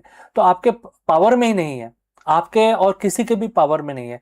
तो पहले उन चीज़ों को आपको समझना चाहिए, क्योंकि अगर आपको उस चीज़ की नॉलेज होगी कि ऐसी कौन सी चीज़ है जो बदली नहीं जा सकती, तो फिर आपके डिसीजंस बिल्कुल अलग तरीके से आएंगे और रिएक्टिव नहीं होंगे, फियरफुल नहीं होंगे आपके decisions.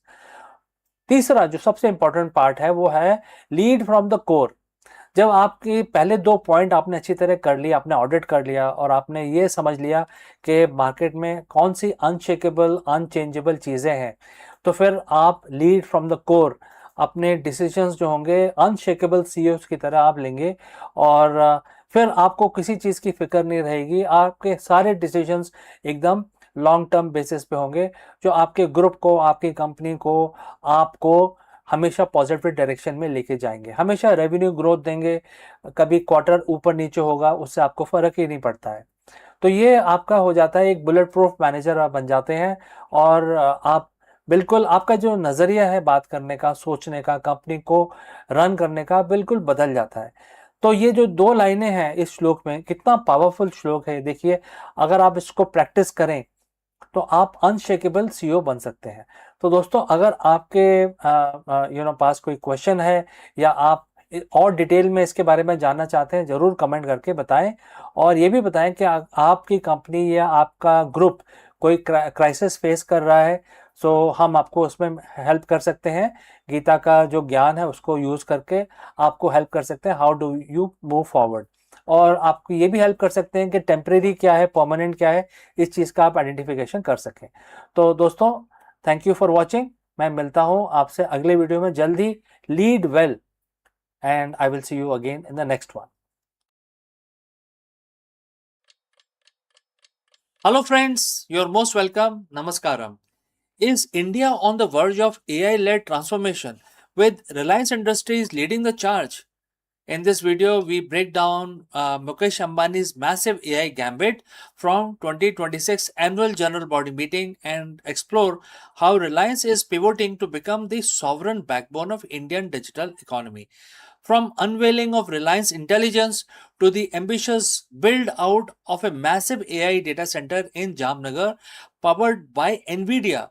The latest hardware Ambani is being very big, betting very big, and we analyze 110 plus billion investment roadmap, the integration of AI directly into the Geo network, and why Reliance is aiming to make AI for India by India a reality for 1.5 billion people. Let's go. We've all seen the news, but have we truly grasped the scale?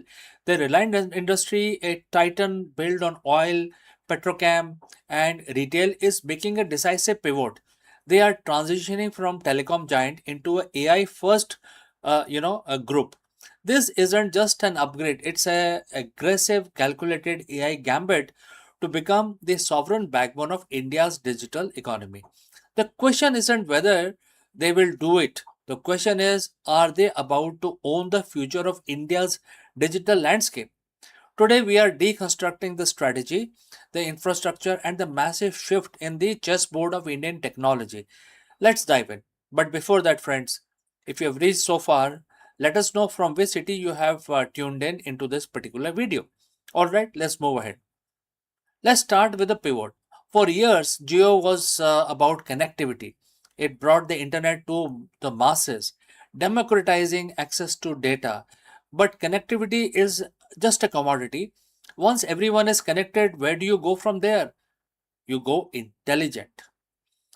Reliance currently, looking at the strategy about embedding AI into the very DNA of the network. They aren't just selling data plans anymore. They are looking to sell the utility of artificial intelligence. Think of it as a shift from electricity, where you just have the power, to smart grid that knows how to optimize your own load.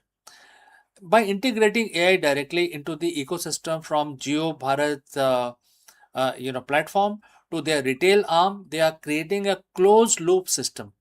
When you use their network, you are training their models. And when you use their models, you are staying within their network. This is a definition of the digital moat. They are moving the battlefield from the speed of your internet to the capability of AI tools you interact with every single day. If the AI is the engine, data is the fuel, and Reliance has realized something critical. You cannot rely on foreign cloud if you want to rule the Indian market. You need to become sovereign. You need to think sovereignty. And this is why the Jamnagar infrastructure plays a so significant role. We aren't talking about small server farm. We're talking about massive data centers built to house high performance computing hardware that can process AI models at very high scale. By building this sovereign AI backbone, they achieve two things. One, lower latency. Keeping the data local means faster response for the end user. Number two, data sovereignty. In a world where data privacy is the new gold, Reliance is positioning itself as a trusted custodian of Indian digital information. They are effectively building a national AI cloud. And for an enterprise to have the capital and the land to build this at a scale of a country rather than a company is a structural advantage that hard for competitors to match. And here is where the gambit becomes brilliant. Much of the global AI development happens in English for an English speaking audience. Reliance strategy is AI for India by focusing on multilingual models supporting the 22 major languages. They are unlocking the next billion users who were previously excluded from the AI revolution. This is the democratization of intelligence. Imagine a small business owner in a tier 2 city using a voice activated AI built by Reliance that handles their inventory, their accounting, and their customer queries all in their local dialect. This is not just the feature, it is an economic transformation. By lowering the barrier to entry, Reliance isn't just chasing high end, high tech market, they are capturing the entire pyramid of the Indian economy. Now, is this a guaranteed win? No. A gambit, by definition, involves sacrificing a piece to gain a dominant position. And the risks are real. What are the risks? Number one is regulatory scrutiny. As a company becomes the gatekeeper of country's digital infrastructure, regulator naturally start asking questions about the competition and their liability. Number two is execution speed. AI moves at light speed. Can a massive group maintain the agility of a startup? Number three, the competitors. We cannot forget that the global tech giants are also looking at India and they want to set up big firms in India as well. Reliance is betting that their distribution network, the fact that they are already on your phone, your stores, and your homes, is the ultimate trump card. They aren't just selling technology, they are selling the ecosystem. And in the digital age, ecosystems are how you win. To wrap up, the Ambani AI gambit is the most significant corporate shift we have seen in this decade. It's a transition from being a service provider to becoming an architect of our digital reality. Whether this lead to a new era of prosperity or a concentration of power is something we will have to watch closely. And strategy isn't about what you do today, it's about anticipating the world of tomorrow. It seems that tomorrow is being written in code right here in India. I am Chandrakant, and if you found this breakdown valuable, hit the subscribe button, join our community. We are here to decode the shifts that matter. Until next time, friends, keep thinking strategically, and I will see you very soon in the next one.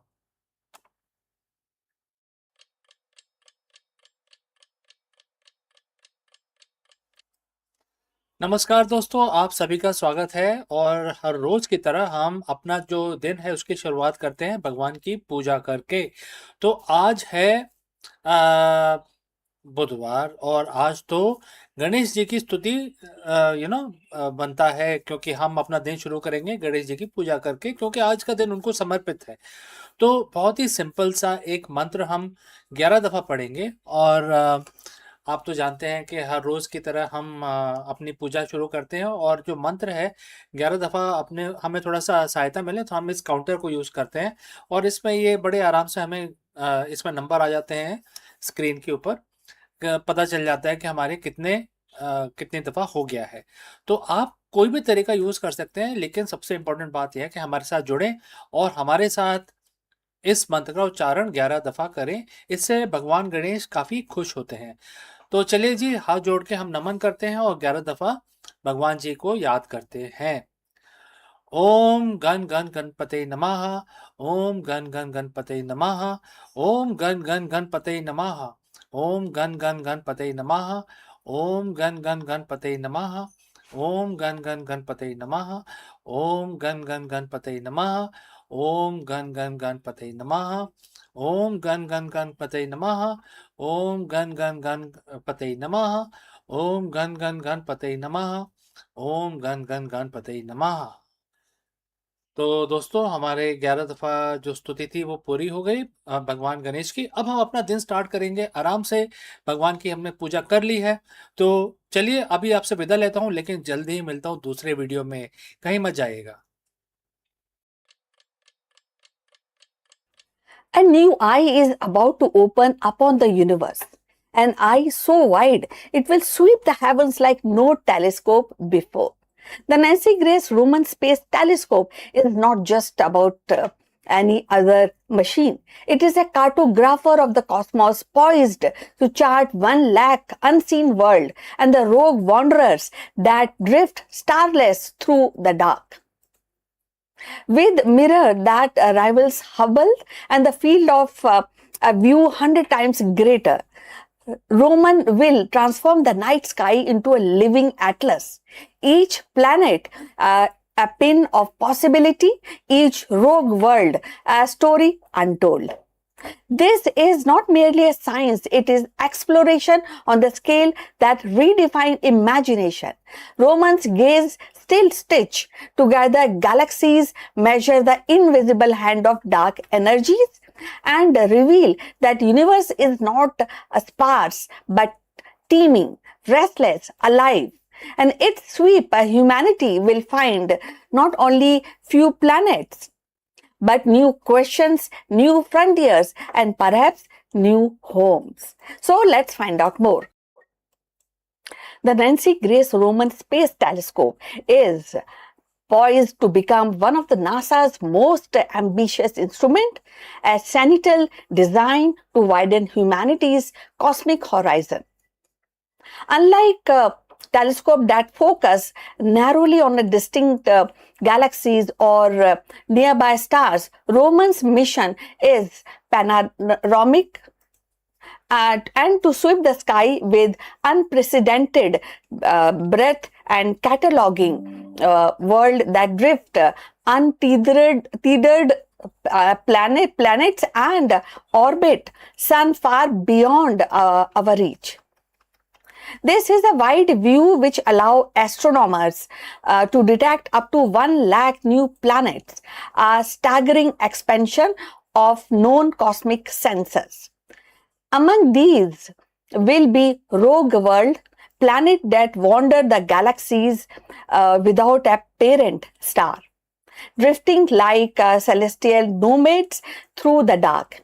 Each discovery will not only add to the tally of the world but also deepens the mystery of planetary formation, migration, and survival in the vastness of space. Roman's design is marriage of precision and scale. Equipped with a 2.4 meter mirror comparable to Hubble's but paired with the advanced detector, it can capture image covering areas of sky 100 times larger than Hubble's field of view. This means the entire star field, galactical cluster, and planetary nurseries will be revealed in a detail and offering astronomers a tapestry of cosmic evolution. Beyond planet, Roman will probe the dark energies that accelerate the universe expansion, map our understanding of cosmic history.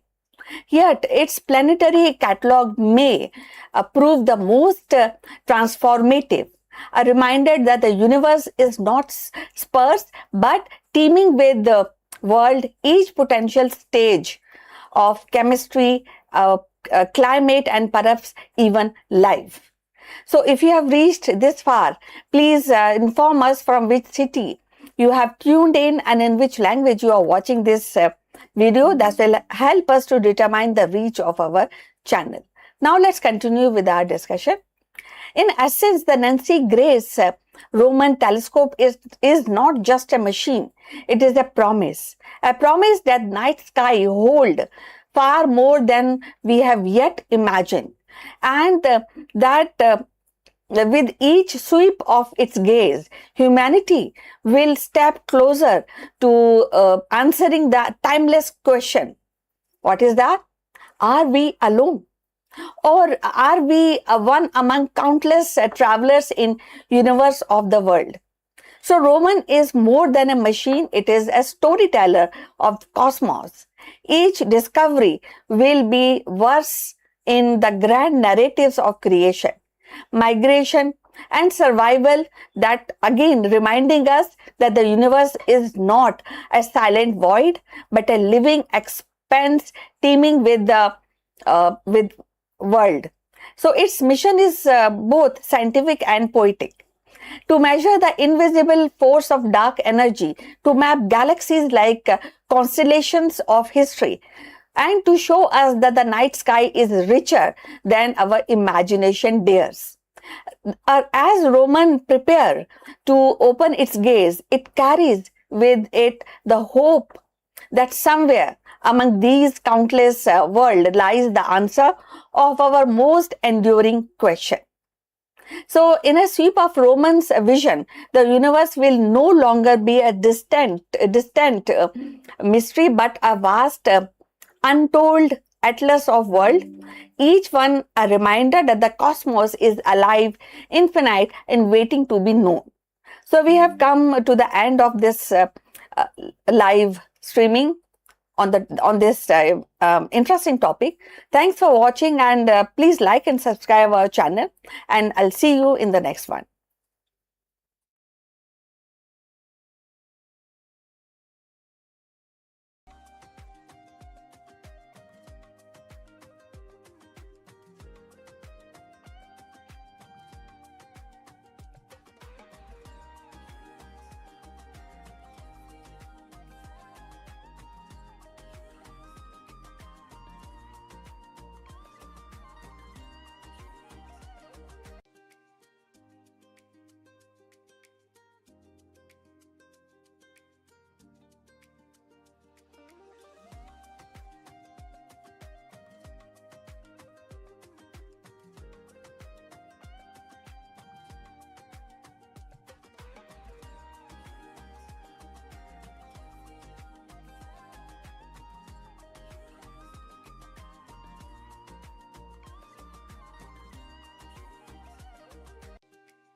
Hello friends. Can ancient wisdom solve the modern leadership crisis? In this executive training session, we dive deep into the Bhagavad Gita to explore the concept of transcendent leadership. The true leadership excellence isn't just about strategy, it's about being. Learn how to cultivate the vision of equality, a state of equanimity where decisions are made free from personal bias, ego, and favoritism. By mastering the divine impartiality, C-suite leaders can conquer the cycle of reactive management and establish a culture of trust, innovation, and sustainable success. Let us explore this further. In the modern C-suite, we are taught to be decisive.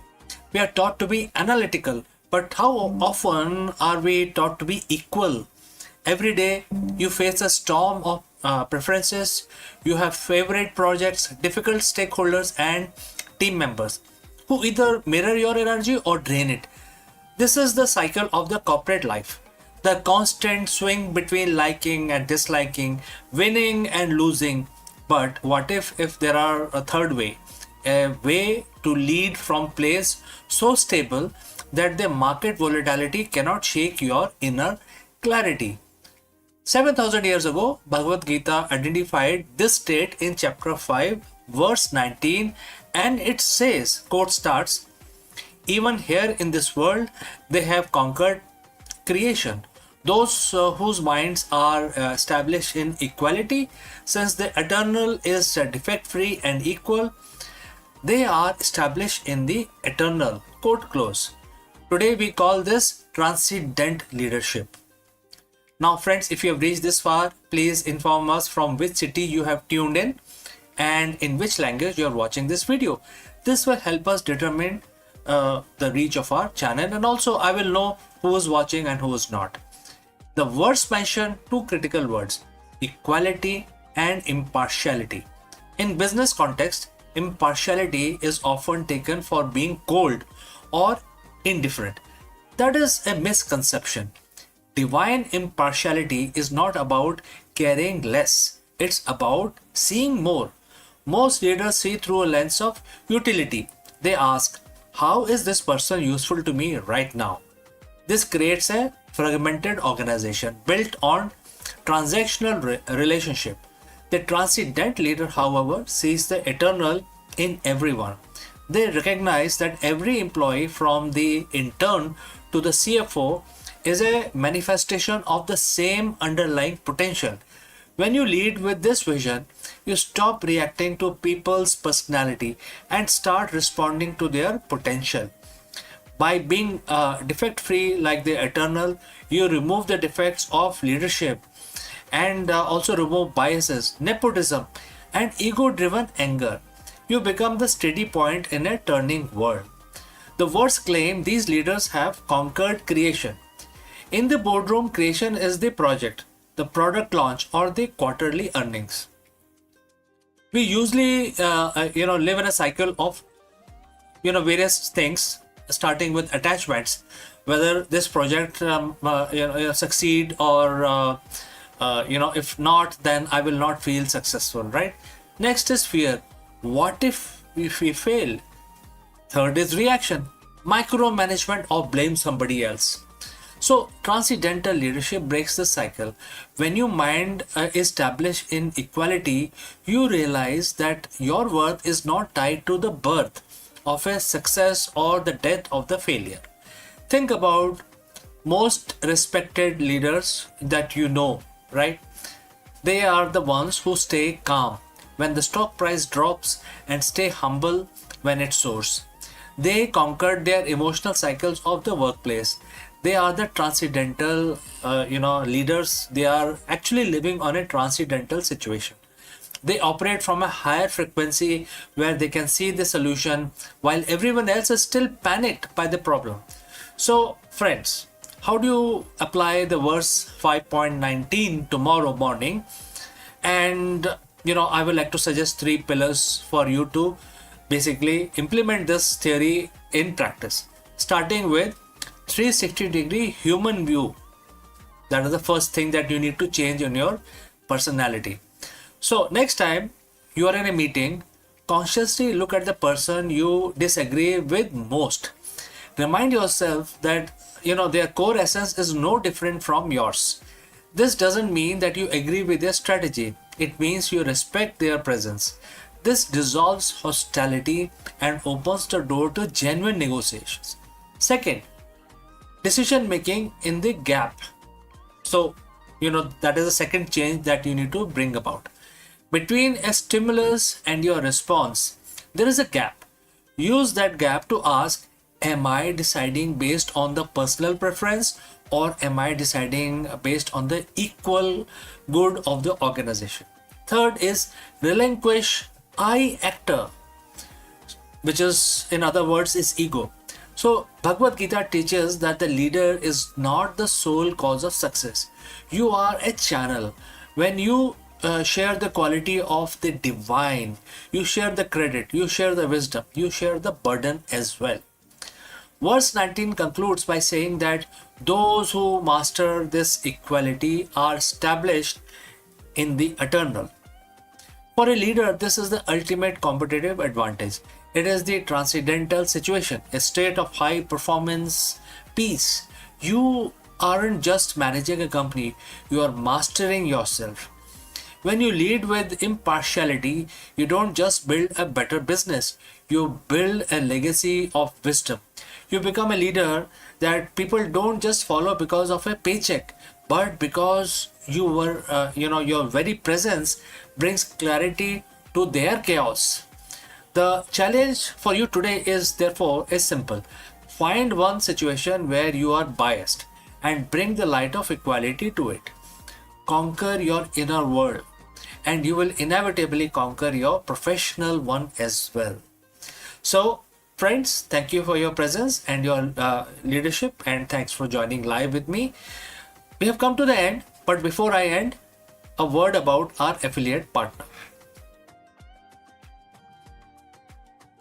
Stop settling for a good enough video. If your built-in laptop camera looks like a grainy mess, it is time for an upgrade. Want to instantly level up your video presence? I like to present the Lenovo Performance FHD webcam. This is a game changer for your desktop setup. Technically, this is packed.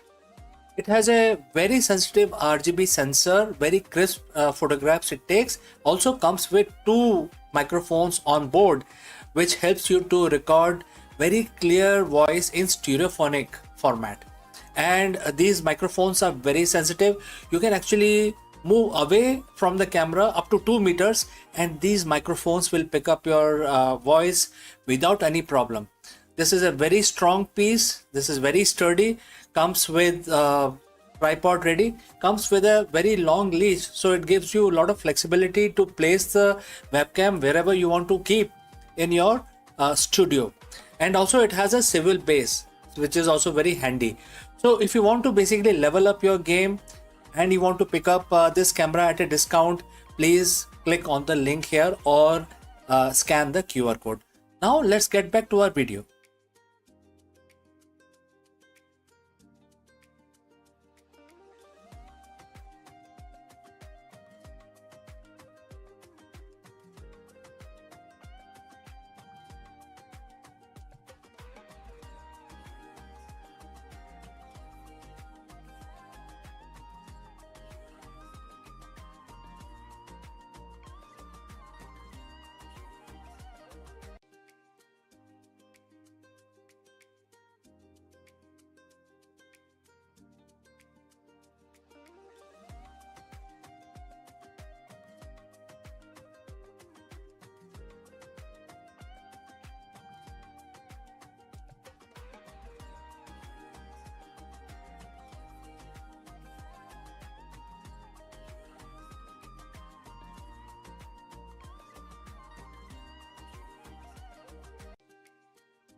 Friends, is the world on the brink of economic meltdown?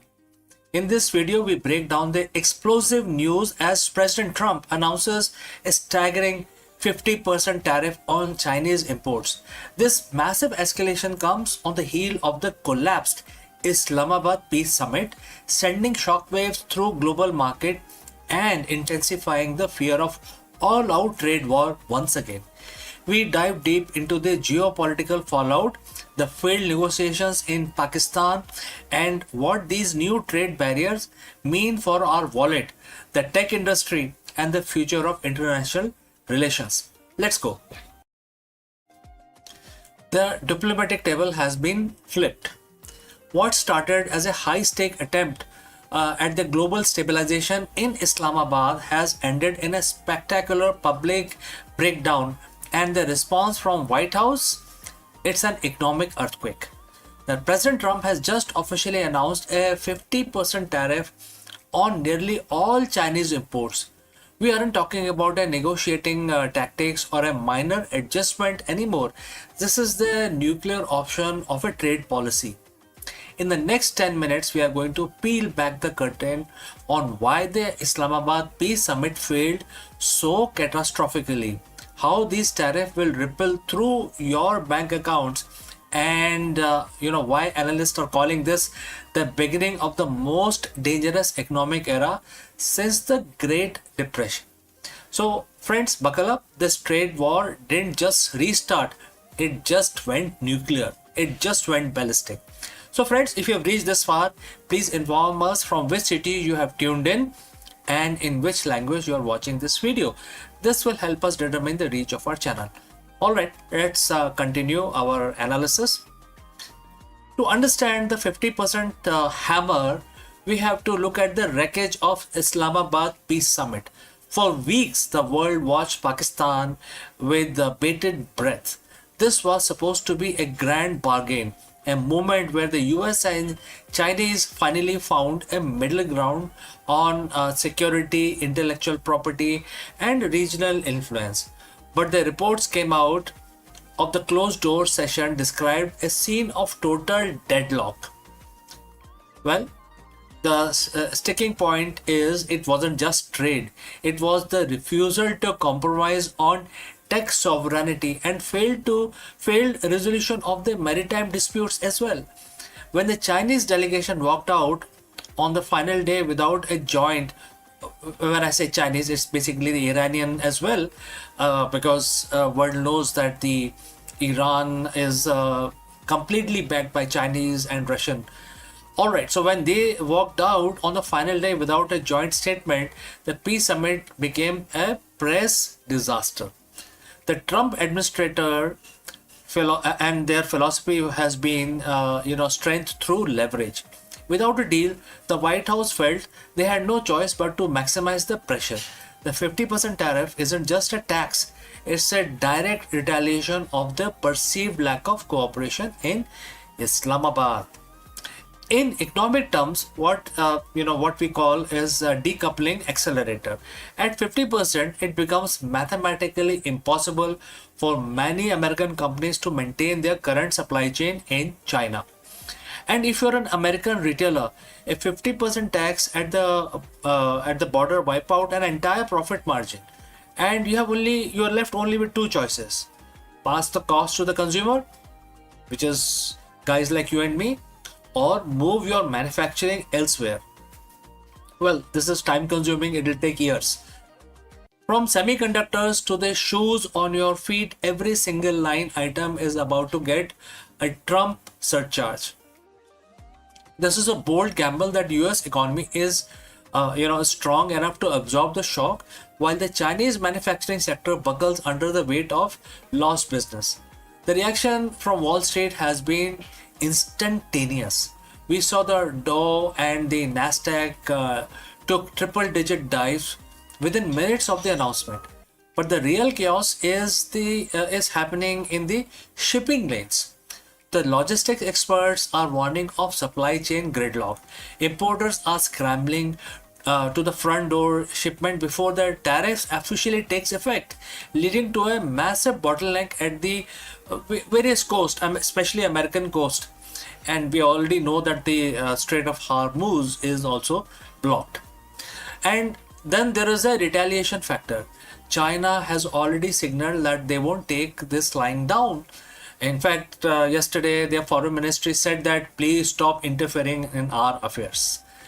So we are looking at a potential export ban on rare earth mineral, the stuff needed to make electrical car batteries and smartphones. And if the US tax Chinese goods, then China cut off the raw material to make those goods elsewhere.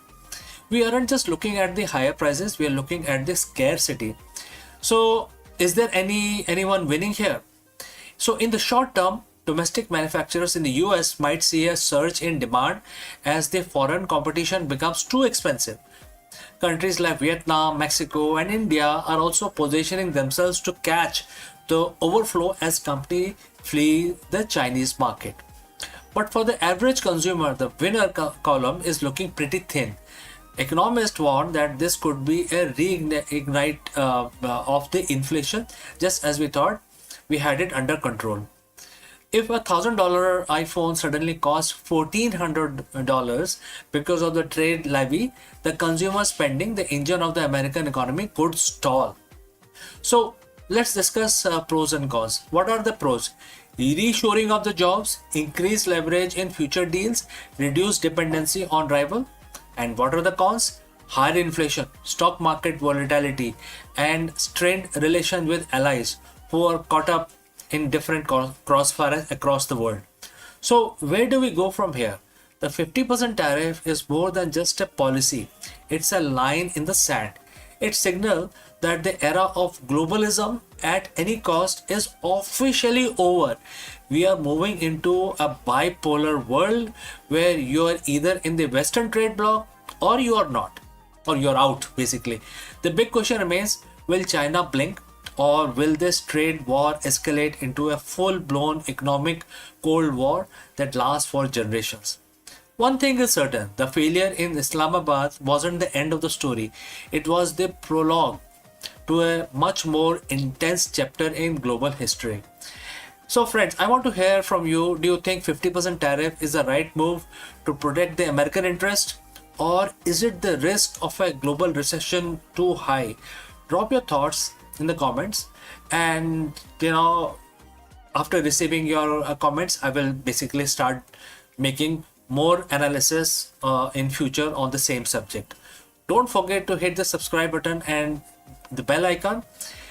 We are going to be tracking this market reaction throughout the week and keep bringing the analysis to you. Thanks for watching. I am CK, and I will catch you again in the next one. Before I leave this section, a word about our affiliate partner. Stop settling for a good enough video. If your built-in laptop camera looks like a grainy mess, it is time for an upgrade. Want to instantly level up your video presence? I like to present the Lenovo Performance FHD webcam. This is a game changer for your desktop setup. Technically, this is packed. It has a very sensitive RGB sensor, very crisp photographs it takes. Also comes with 2 microphones on board, which helps you to record very clear voice in stereophonic format. And these microphones are very sensitive. You can actually move away from the camera up to 2 meters, and these microphones will pick up your voice without any problem. This is a very strong piece. This is very sturdy. Comes with tripod ready. Comes with a very long leash, so it gives you a lot of flexibility to place the webcam wherever you want to keep in your studio. And also it has a swivel base, which is also very handy. So if you want to basically level up your game and you want to pick up this camera at a discount, please click on the link here or scan the QR code. Now let's get back to our video.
The biggest question today that we have to tackle is, why does everything exist at all?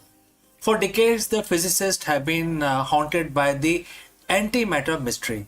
The fact that the Big Bang should have produced equal amount of matter and antimatter, leading to total annihilation and an empty universe. But a groundbreaking theory suggests that answer lies in the exploding black holes. In this video, we dive deep into the world of primordial black holes, PBH, tiny high energy black holes formed seconds after the birth of the universe. Unlike their massive cousins, these tiny titans don't just sit there, they evaporate through Hawking radiation, eventually ending in violent explosions. We will explore how these cosmic firecrackers may have tipped the scale, creating the slight excess of matter that allowed stars, planets, and humans to form. Let us explore this further. Friends, what happens is that everything eventually fall into black hole. If you go very close to the black hole, you will see that the black hole will actually pull you in and then devour you, speedify you, and really bad thing happens to you. Your energy is sucked out and becomes part of the black hole. And so scientists used to wonder, what will happen to black hole. Are they eternal? And it turns out that the Stephen Hawking said no, they are not, because they are also radiating, and that radiation, very very minute radiation, very faint, is now what we call the Hawking radiation. Well, this video is not about Hawking radiation, but the important part is that even black hole, which are the biggest sucker of the universe, also radiate, and therefore if they are radiating, that means their mass is going to reduce eventually, and then they will have to completely evaporate. However, black holes don't go out simply evaporate. When they come to the minimum size that they can have, there is a internal pressure, or the pressure of the vacuum, because of which after crossing that threshold, I mean, they have the event horizon, but they also have a minimum size horizon. Once they cross that, they simply explode. They cannot, the inward pressure cannot hold, and it evaporates or explode instantaneously, and the energy is released back into the universe. And that is what may have caused the extra matter that we see, the energy released after exploding of the initial black holes. So now scientists have debated, and they have agreed upon that when the universe formed, there were trillions, gazillions of the primordial black holes formed. These are microscopic black holes, and they are very small as a proton, but they have a mass equal to a moon. So they have still very strong power. They can pull things towards them. They can devour everything, but they are quite small, very difficult to detect.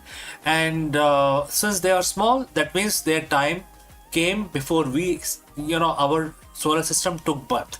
When we started coming to the world, the primordial, that's the assumption again, the primordial black holes would have been long gone. So now going back to the mystery. The mystery is, when the universe formed, there should be equal amount of matter and antimatter. Matter is what we are made of, and antimatter is equally an opposite matter. And when these two guys touch each other or come close to each other, they completely annihilate into a pure energy. So now we know that there was equal amount of matter and antimatter was formed in the initial first day of the universe, and then after some time the matter antimatter came close again and annihilated, and therefore there was a second bang. And we now know that the second bang really happened, and then it was still in the very early stages of the universe formation. However, if we take the if we consider the PBH, which is the primordial black hole, very very tiny small black holes, if they were also formed before the annihilation happened, that means that portion of the matter was not part of the second bang, right? That means the second bang happened, the matter and antimatter collided and exploded with releasing a lot of energy into the space. However, the PBH were out of this explosion, and they evaporated, releasing a lot of matter. And that is where the mystery of why we do not see antimatter in the space. Whatever we see today using our very advanced telescope, we don't see anything made of antimatter. We see everything made of electrons, protons, neutrons, atoms. All of this is matter, and we don't see. Although we can make antimatter in the laboratory, but it does not last because it's very difficult to hold the antimatter. It will mix with matter and annihilate in pure energy. Nothing is left. It's a matter antimatter explosion is the best explosion, best release of energy, because there are no byproducts out of that. Pure energy is released. So when we don't see antimatter in the universe naturally occurring, that gave rise to the mystery, and that is what we are discussing today. What happened to the antimatter and why we exist at all?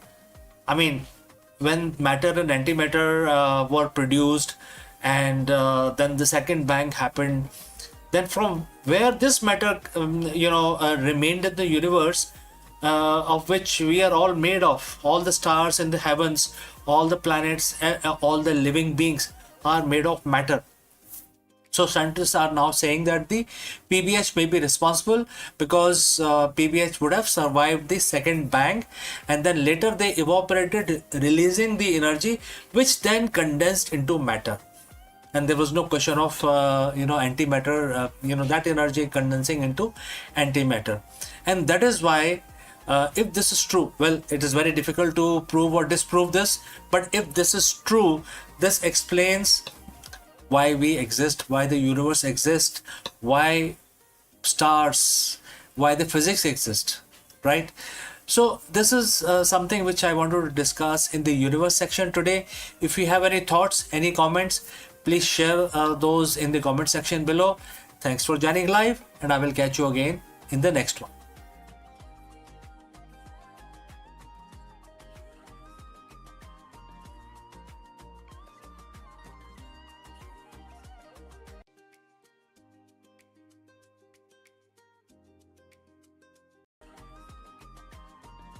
Hello friends.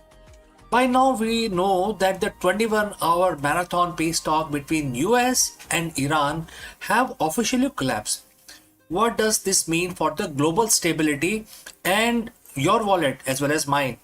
Therefore, in this video we break down the dramatic failure of the Islamabad Peace Summit, where Vice President J.D. Vance and the Iranian negotiators failed to reach a ceasefire after nearly 21 hours of high-stake diplomacy following the expiration of the temporary 2-week ceasefire. The Middle East is now bracing for the return to active hostility and a massive economic ripple effect. Let us discuss this further. It's being called the most consequential 21 hours in the modern diplomacy. In a high-stake hotel room in Islamabad, Pakistan, the world held its breath as the Vice President J.D. Vance and the Iranian negotiators sat face to face for the first time in decades. What was the goal? The goal was very set: to stop a war that has already crippled global trade and brought the Middle East to its knees. But as of this morning, which is April 13, 2026, the silence from the Serena Hotel was broken by a single devastating sentence from the US delegation: no deal has been reached. The temporary 2 weeks ceasefire has now also expired. The peace deal has collapsed, and as the diplomats head back to the airport, the markets are already reacting. Oil is spiking, gold is hitting record high, and the drums of war are beating louder than ever. Today we dive deep into understanding what exactly is going on, and why the Islamabad peace summit failed, and what this means for the global economy as we brace for the fallout.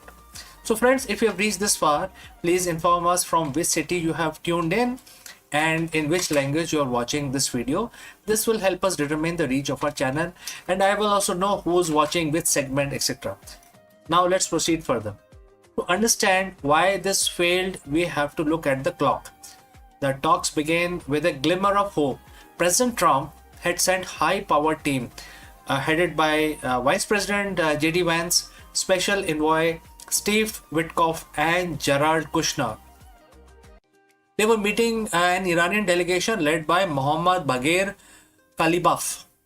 For 15 hours, the talk were described as expert-level discussions. They were exchanging text, debating the finer points of a 15-point proposal. But by hour 20, the atmosphere completely shifted. US presented, what they called their best and final offer. The core of the American demand was simple. Iran must provide an affirmative commitment to stop all nuclear enrichment and immediately, unconditionally reopen the Strait of Hormuz. The Iran response, they called the demand excessive. Tehran counter-offered with their own 10-point plan, demanding the immediate withdrawal of all US forces from the Middle East and lifting of all sanctions before a single ship moved through the Strait of Hormuz. By 4 a.m. local time, the deadlock was absolute. J.D. Vance walked out, stating that if the Iranians weren't willing to negotiate in good faith, the US was not, receptive to further stalling. The open hand of diplomacy has been replaced by a closed fist. This isn't just a political failure, it's an economic catastrophe. Why does a meeting in Pakistan matter to someone in New York, London, or Tokyo? There is only one answer, and that is Hormuz. The Strait of Hormuz is the world's most important oil artery. Currently, it is under an effective stranglehold. During the ceasefire, there was a hope that the blockade could be lifted. Instead, no deal news has sent oil prices into a vertical climb. Analysts at Goldman Sachs and S&P Global are warning that if the hostility resumes, we are looking at a price of $150 per barrel, and this is going to become a reality. But it is not just oil. Let's look at gold. We have seen gold surge over $100 an ounce in mere minutes, hitting record height as investors flee to safer havens.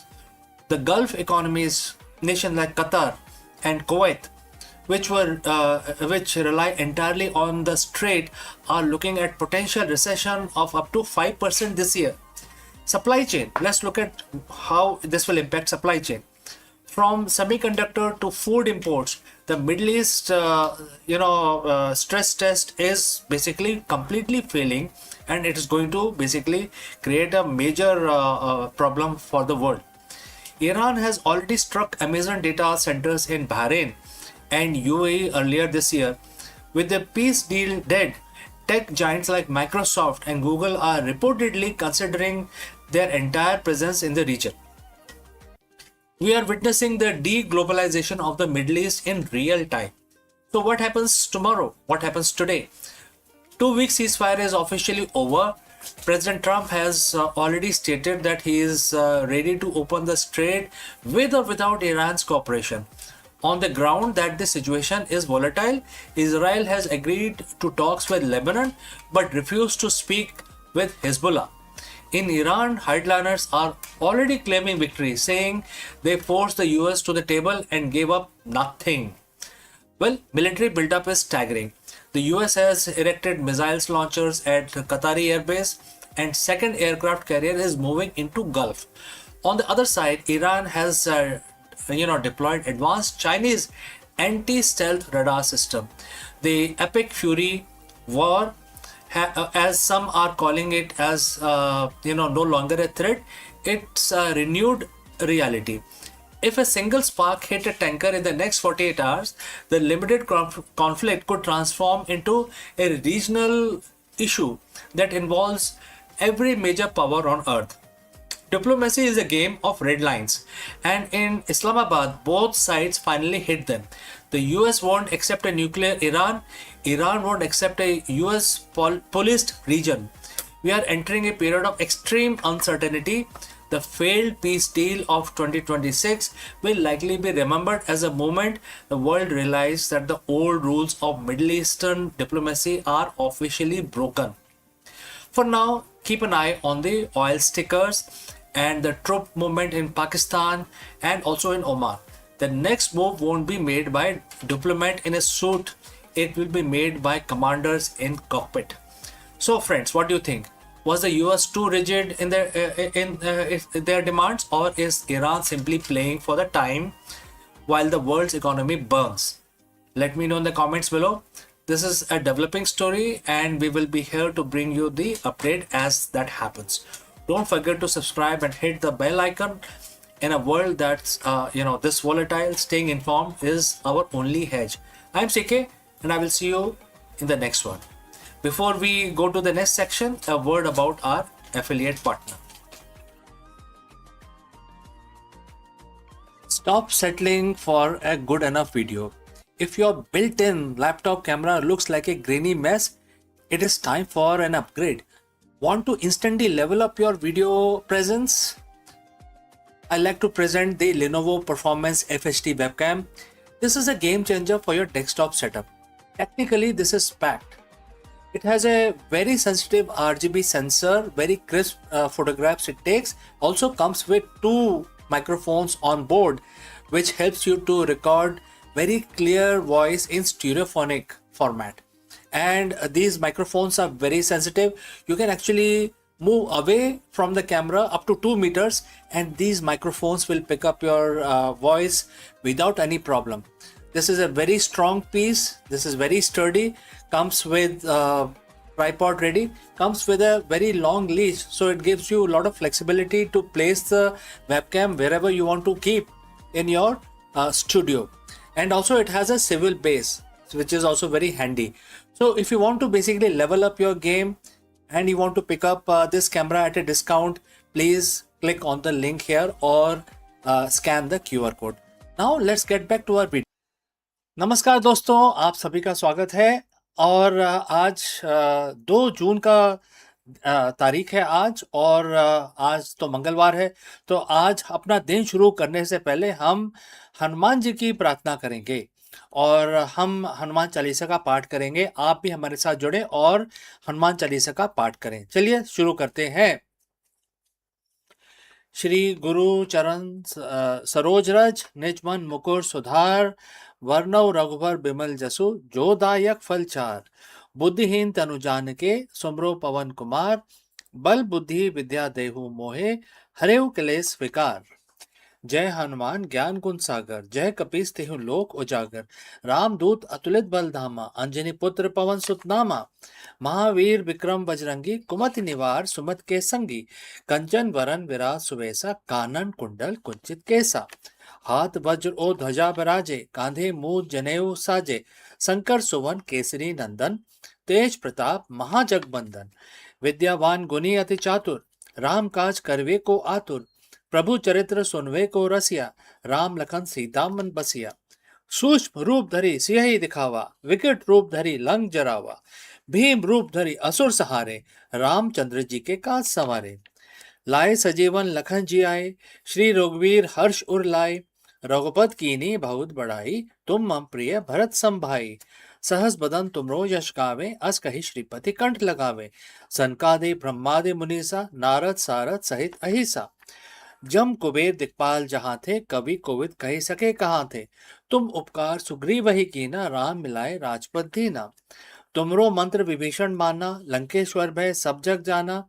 जुग सहस्त्र जोजन पर भानु, लील्यो ताही मधुर फल जानू। प्रभु मुद्रिका mail मुख माही, जलधि लांघे अचरज नाही। दुर्गम काज जगत के जेते, सुगम अनुग्रह तुमरे तेते। राम दुआरे तुम रखवाले, होत न आज्ञा बिन पैसारे। सब सुख लहे तुम्हारी सरना, तुम रक्षक काहू को डरना। आपन ते समारो आपे, तीनों लोग हांकते कापे। भूत पिशाच निकट नहीं आवे, महावीर जब नाम सुनावे। नासे रोग हरे सब पीरा, जपत निरंतर हनुमत बीरा। संकट ते हनुमान छुड़ावे, मन क्रम वचन ध्यान जो लावे। सब पर राम तपस्वी राजा, तिनके काज सकल तुम साजा। और मनोरथ जो कोई लाए, सोई अमित जीवन फल पाए। चारों युग प्रताप तुम्हारा, है प्रसिद्ध जगत उजियारा। साधु संत के तुम रखवाले, असुर निकंदन राम दुआरे। अस सिधि नौ निधि के दाता, असवर दीन जानकी माता। राम रसायन तुमरे पासा, सदा रहो रघुपति के दासा। तुमरे भजन राम को पावे, जन्म जन्म के दुख बिसरावे। अंत काल रघुबर पुर जाई, जहाँ जन्म हरि भक्त कहाई। और देवता चित न धरे, हनुमत से सब सुख करे। संकट कटे मिटे सब पीरा, जो सुमरे हनुमत बलबीरा। जय जय जय हनुमान गोसाई, कृपा करो गुरुदेव की नाई। जो सतपार पाठ कर कोई, छूटे बंदी महासुख होई। जो ये पढ़े हनुमान चालीसा, होए सिद्धि साकी गौरीसा। तुलसीदास सदा हरिचेरा, कीजिए नाथ हृदय में डेरा। पवन तनय संकट हरन, मंगल मूरत रूप। राम लखन सीता सहित, हृदय बसो सुरभूप। आपका दिन मंगलमय हो। चलिए आज अपना दिन शुरू करते हैं। नमस्कार। In an era where the artificial intelligence debates blur the line between mind and machine, the voice of an ancient sage still echoes with a startling clarity. I'm talking about Rishi Kapil, the father of Sankhya philosophy, who once declared that existence is woven from two eternal threads. One is Purush, that means pure consciousness, and another is Prakriti, that means nature. 25 centuries later, his vision feels uncannily modern. So let's find out more about this philosophy. In the long arc of Indian philosophy, few figures shines with the clarity and a rational brilliance, and we are talking about Rishi Kapil, the sage credited with founding of the Sankhya Darshan, and his vision was not of a ritual or myth, but an analysis, definitely also an attempt to map the very structure of existence. In an age where the spiritual truth were often veiled in the symbolism, Kapil offered a framework that was systematic, logical, and enduring. His contribution was not merely to Indian thought, but to the universal quest for understanding consciousness and matter. Kapil's philosophy began with a profound dualism, the distinction between Purush and Prakriti. So, Purush is pure consciousness, which is eternal, unchanging, and the silent witness of reality, while the Prakriti is nature, which is dynamic and mutable, the source of all material phenomena. From their interplay arises the cosmos.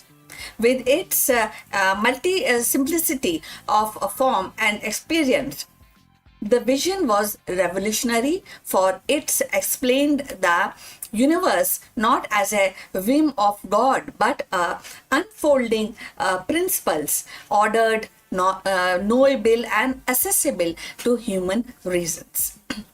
So if you have reached this far, please inform us from which city you have tuned in and which language you are watching this video. This will determine the reach of our channel. So let's continue further on this subject. He enumerated 25 tattva or principles that chart the evolution of universe from subtle intellect and egos and to the mind and also senses and element. And this systematic approach gave Sankhya its name, enumeration, and its enduring appeal. Kapil's framework becomes the foundation upon which later traditions, including yoga and Ayurveda, built their practices. The Trigun theory, that is three three-dimension theory, and in this Trigun theory, there are three subjects which definitely are debatable, and they are very, very unique. One is sattva. Sattva means purity. The other one is rajas, that means passion, and the last one is tamas, that is darkness. And this all remains the central of understanding human psychology and health even today. So while Kapil was not merely a philosopher of categories, his ultimate concern was liberation, that is moksha. And he taught that bondages arise when the consciousness identifies with the matter, mistaking the transient of eternal. So that is one thing which is very, very deep. And when we talk about liberation, liberation comes through a discrimination and recognizing the difference between Purush and Prakriti. In this clarity lies freedom, the soul no longer entangled in the cycles of birth and death, but resting in its own pure awareness. His path was one of the knowledge, and it is not a ritual, but it is insight and not any kind of spiritual superficiality, you know. So in 2026, the Kapil's relevance is striking.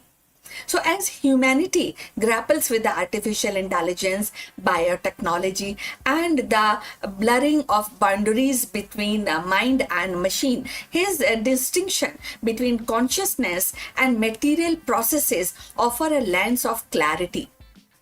So neuroscience may map the mind, the algorithm may stimulate thought, but Kapil's remind us that awareness itself, the silent witness, is actually indissoluble.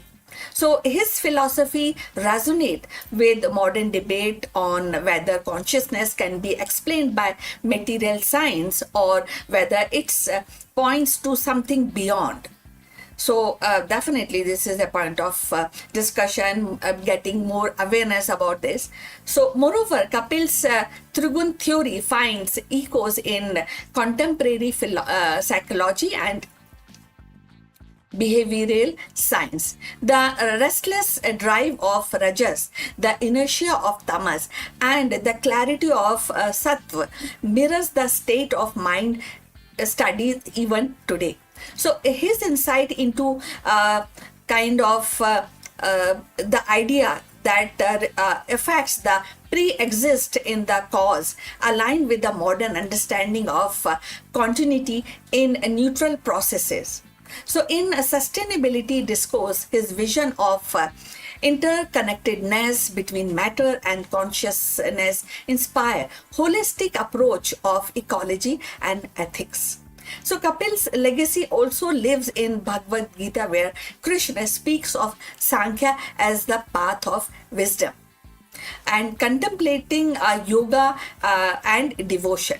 His rational spirit influenced Buddhist and Jain thoughts also, and his systematic enumeration shaped the centuries of Indian intellectual life.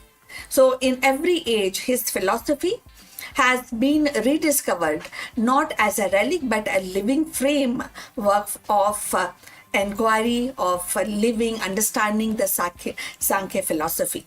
As we stand in 2026, facing crisis of environment, technology, and identity, Kapil's voice whispers across millennia.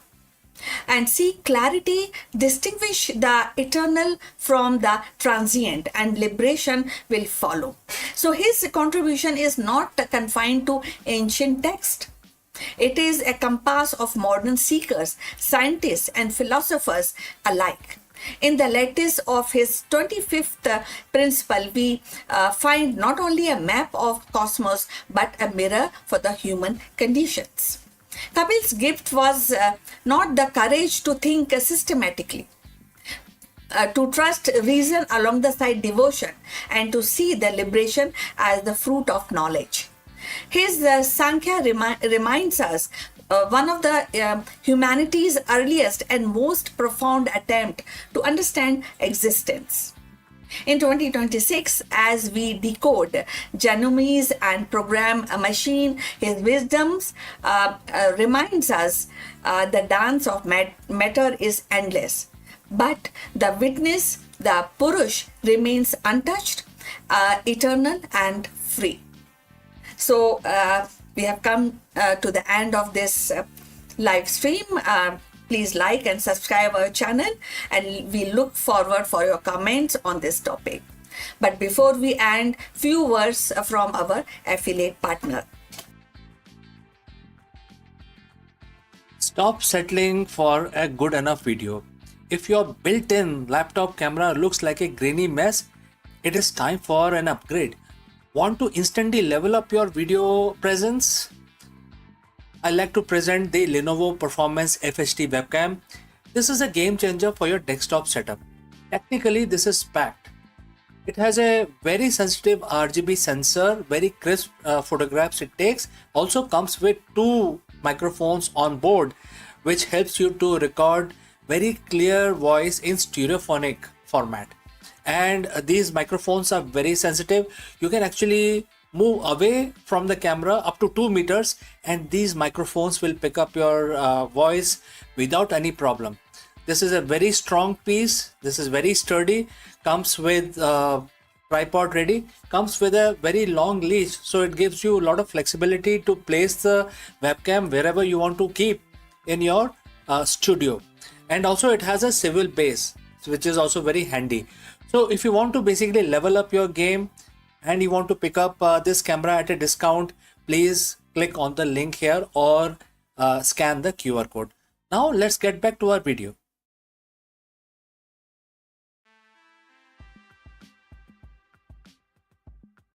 Hello everyone. I just wanted to take a moment to say a huge heartfelt thank you for all the wonderful birthday messages, calls and thoughtful wishes I received. Honestly, reading and hearing from so many of you made my day truly special. It's often said that birthdays are just another day, but when you receive that outpouring of affection, it's a powerful reminder of the incredible network of people who care about you. It really does make a difference. Thank you for making my day so special and making me feel so celebrated. And that brings me to why I think the simple act of wishing someone well is so important. Whether it's for their birthday or any other occasion, a wish isn't just words. It's a small intentional moment of connection.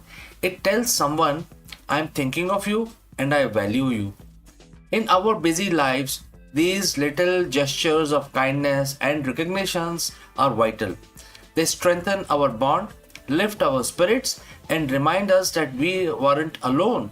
So let's keep the momentum going. Let us continue to be generous with our appreciation and well wishes, not just for me, but for everyone. Thank you again from the bottom of my heart. Hello friends, welcome and namaskaram. In the era of endless data saturation, 24/7 market analysis, and constant forecasting, the most dangerous trap for modern CEO is the noise. Are you making decision based on reality, or are you operating within a loop of the past assumption and the future anxiety? In this video, we decode timeless principle from Bhagavad Gita that serves as a masterclass in strategic clarity. We explore how to break free from the forecast of the illusion, the collective confusion that clouds executive judgment, and reclaim the ability to see the market as it truly is. Let's go.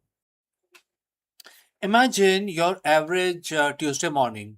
You walk into your office or open your laptop at home, and the flood begins. Slack notification, earning reports, market forecasts from analysts who have never run a business, opinions from stakeholders, the anxiety of what your competitors might be doing next week. We are living in an era of unprecedented data saturation. As a CEO, you are trained to listen. You are told to keep your ears to the ground, to listen to the market, and gather intelligence. But what happens when the intelligence you gather is actually blocking your vision? What if the very act of listening to the noise is exactly what preventing you from seeing the reality of your business? Today we are going to explore a radical ancient principle that directly addresses the modern executive trap. It comes from Bhagavad Gita, chapter 2, verse 52, and it offers a solution to the most common leadership struggle of our time, the struggle between reacting to the noise and acting with a true clarity. We are going to learn why, as a leader, you must stop listening to the chorus of illusion and start seeing the objective truth. So, friends, if you have reached this far, please inform us from which city you have tuned in. This will help us determine the reach of our channel. Now, let's continue with our discussion.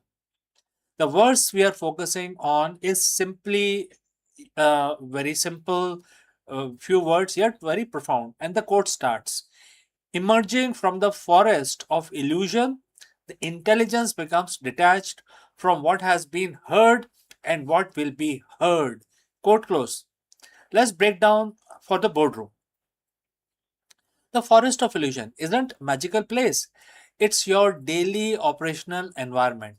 It's the echo chamber of industry experts. It's the fear mongering of the financial news. It is the what we have always done culture within your company. The words highlight two specific dangerous traps. First, what has been heard. This is your history. It's your past success that you are trying to replicate, or your past failures that you're terrified of repeating. It is a legacy data. When you lead based on solely what you have heard, you are living in the past. What will be heard is a second one. This is the speculation. It's what if scenario. The AI hype cycles, the fear of future competition.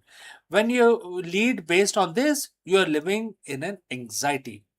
So, when you are trapped in this forest, your intelligence, your strategic foresight is compromised. You aren't seeing the business, you are seeing the hallucination of your own biases and external noise.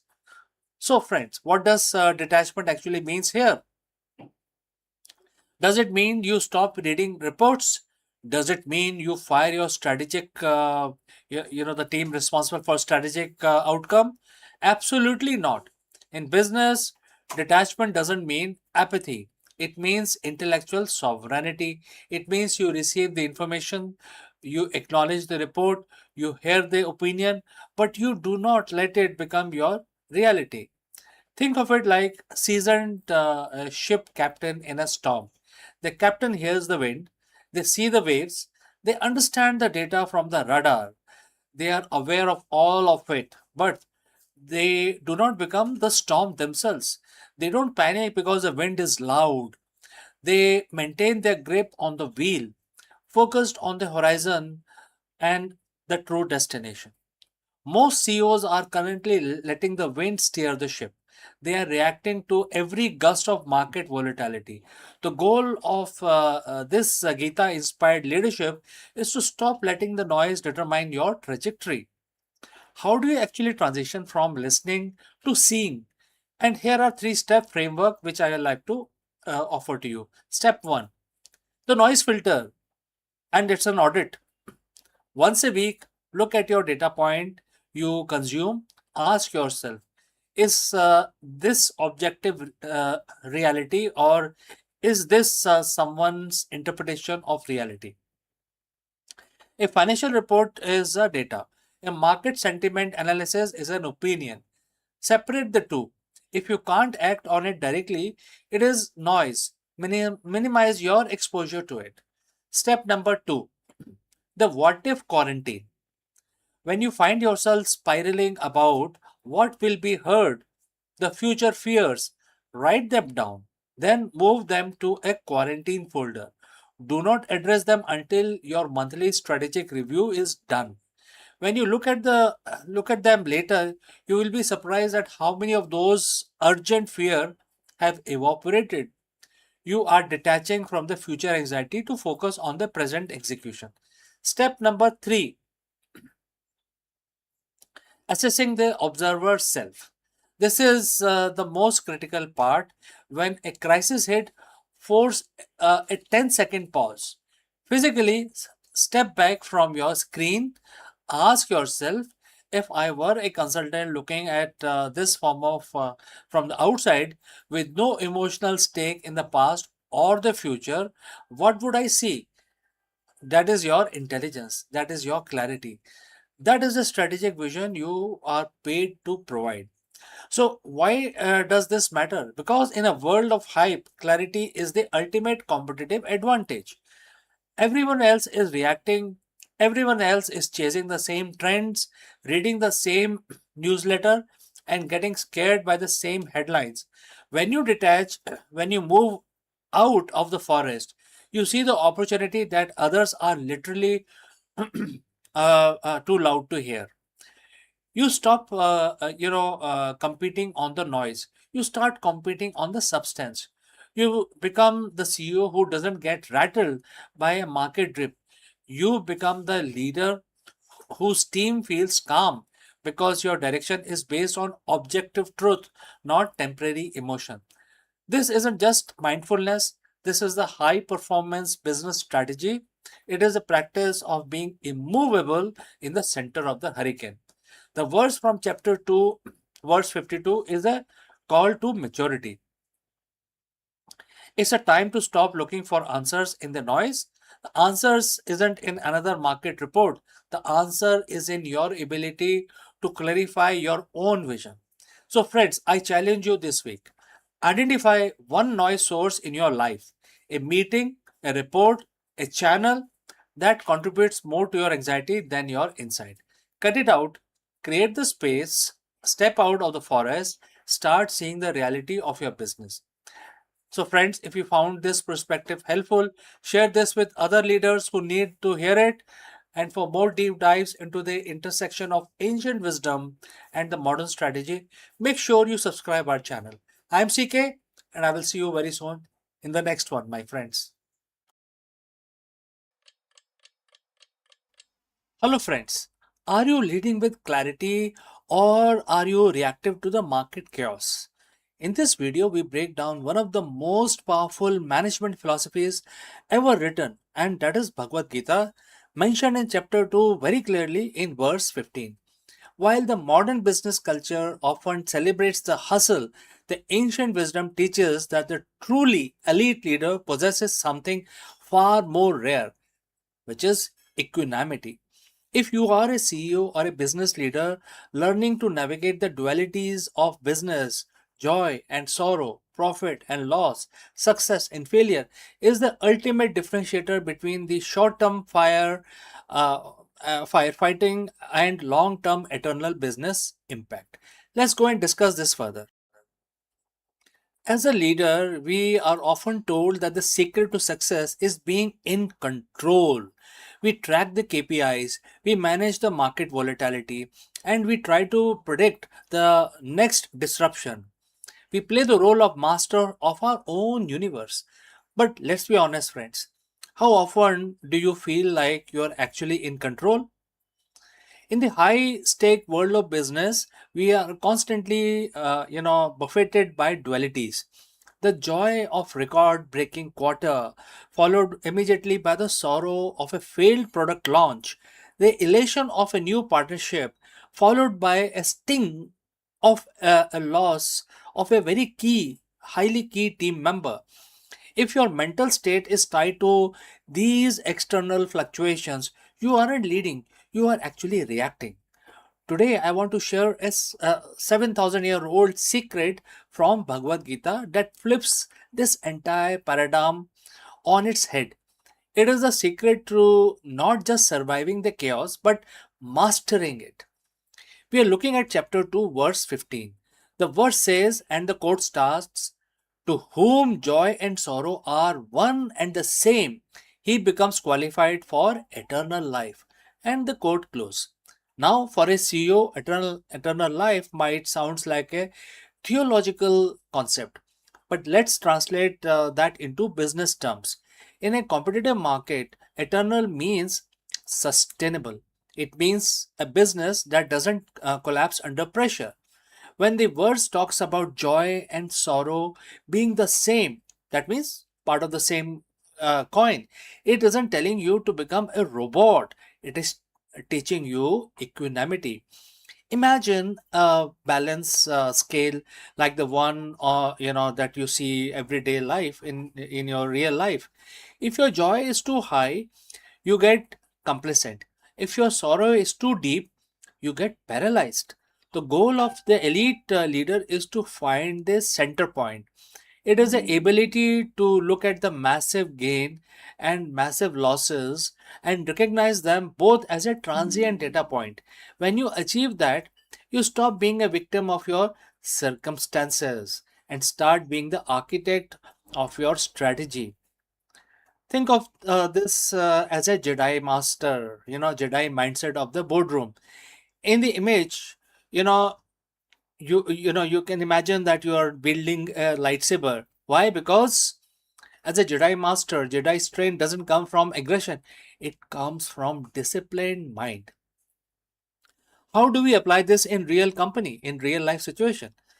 First, detach from the outcome. You have to care deeply about the effort, the mission, the product, the team, but you must be detached from the temporary score of the market. Next, 24-hour rule. When something great happens, you don't get high. When something disastrous happens, you don't get too low.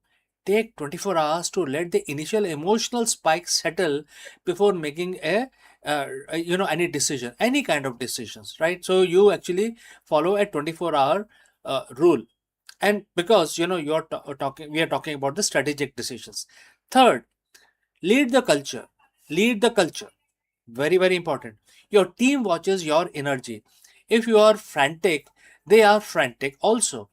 If you are steady, if you treat joy and sorrow with the same calm authority, you create a culture of resilience. You become the best of the men or the best of the leaders. That is a verse that refers to, right? By practicing equanimity, you gain a massive competitive advantage, which is clarity. When you aren't blind by the joy of a winner or the sorrow of a loss, you see the market exactly as it is. You make better calls.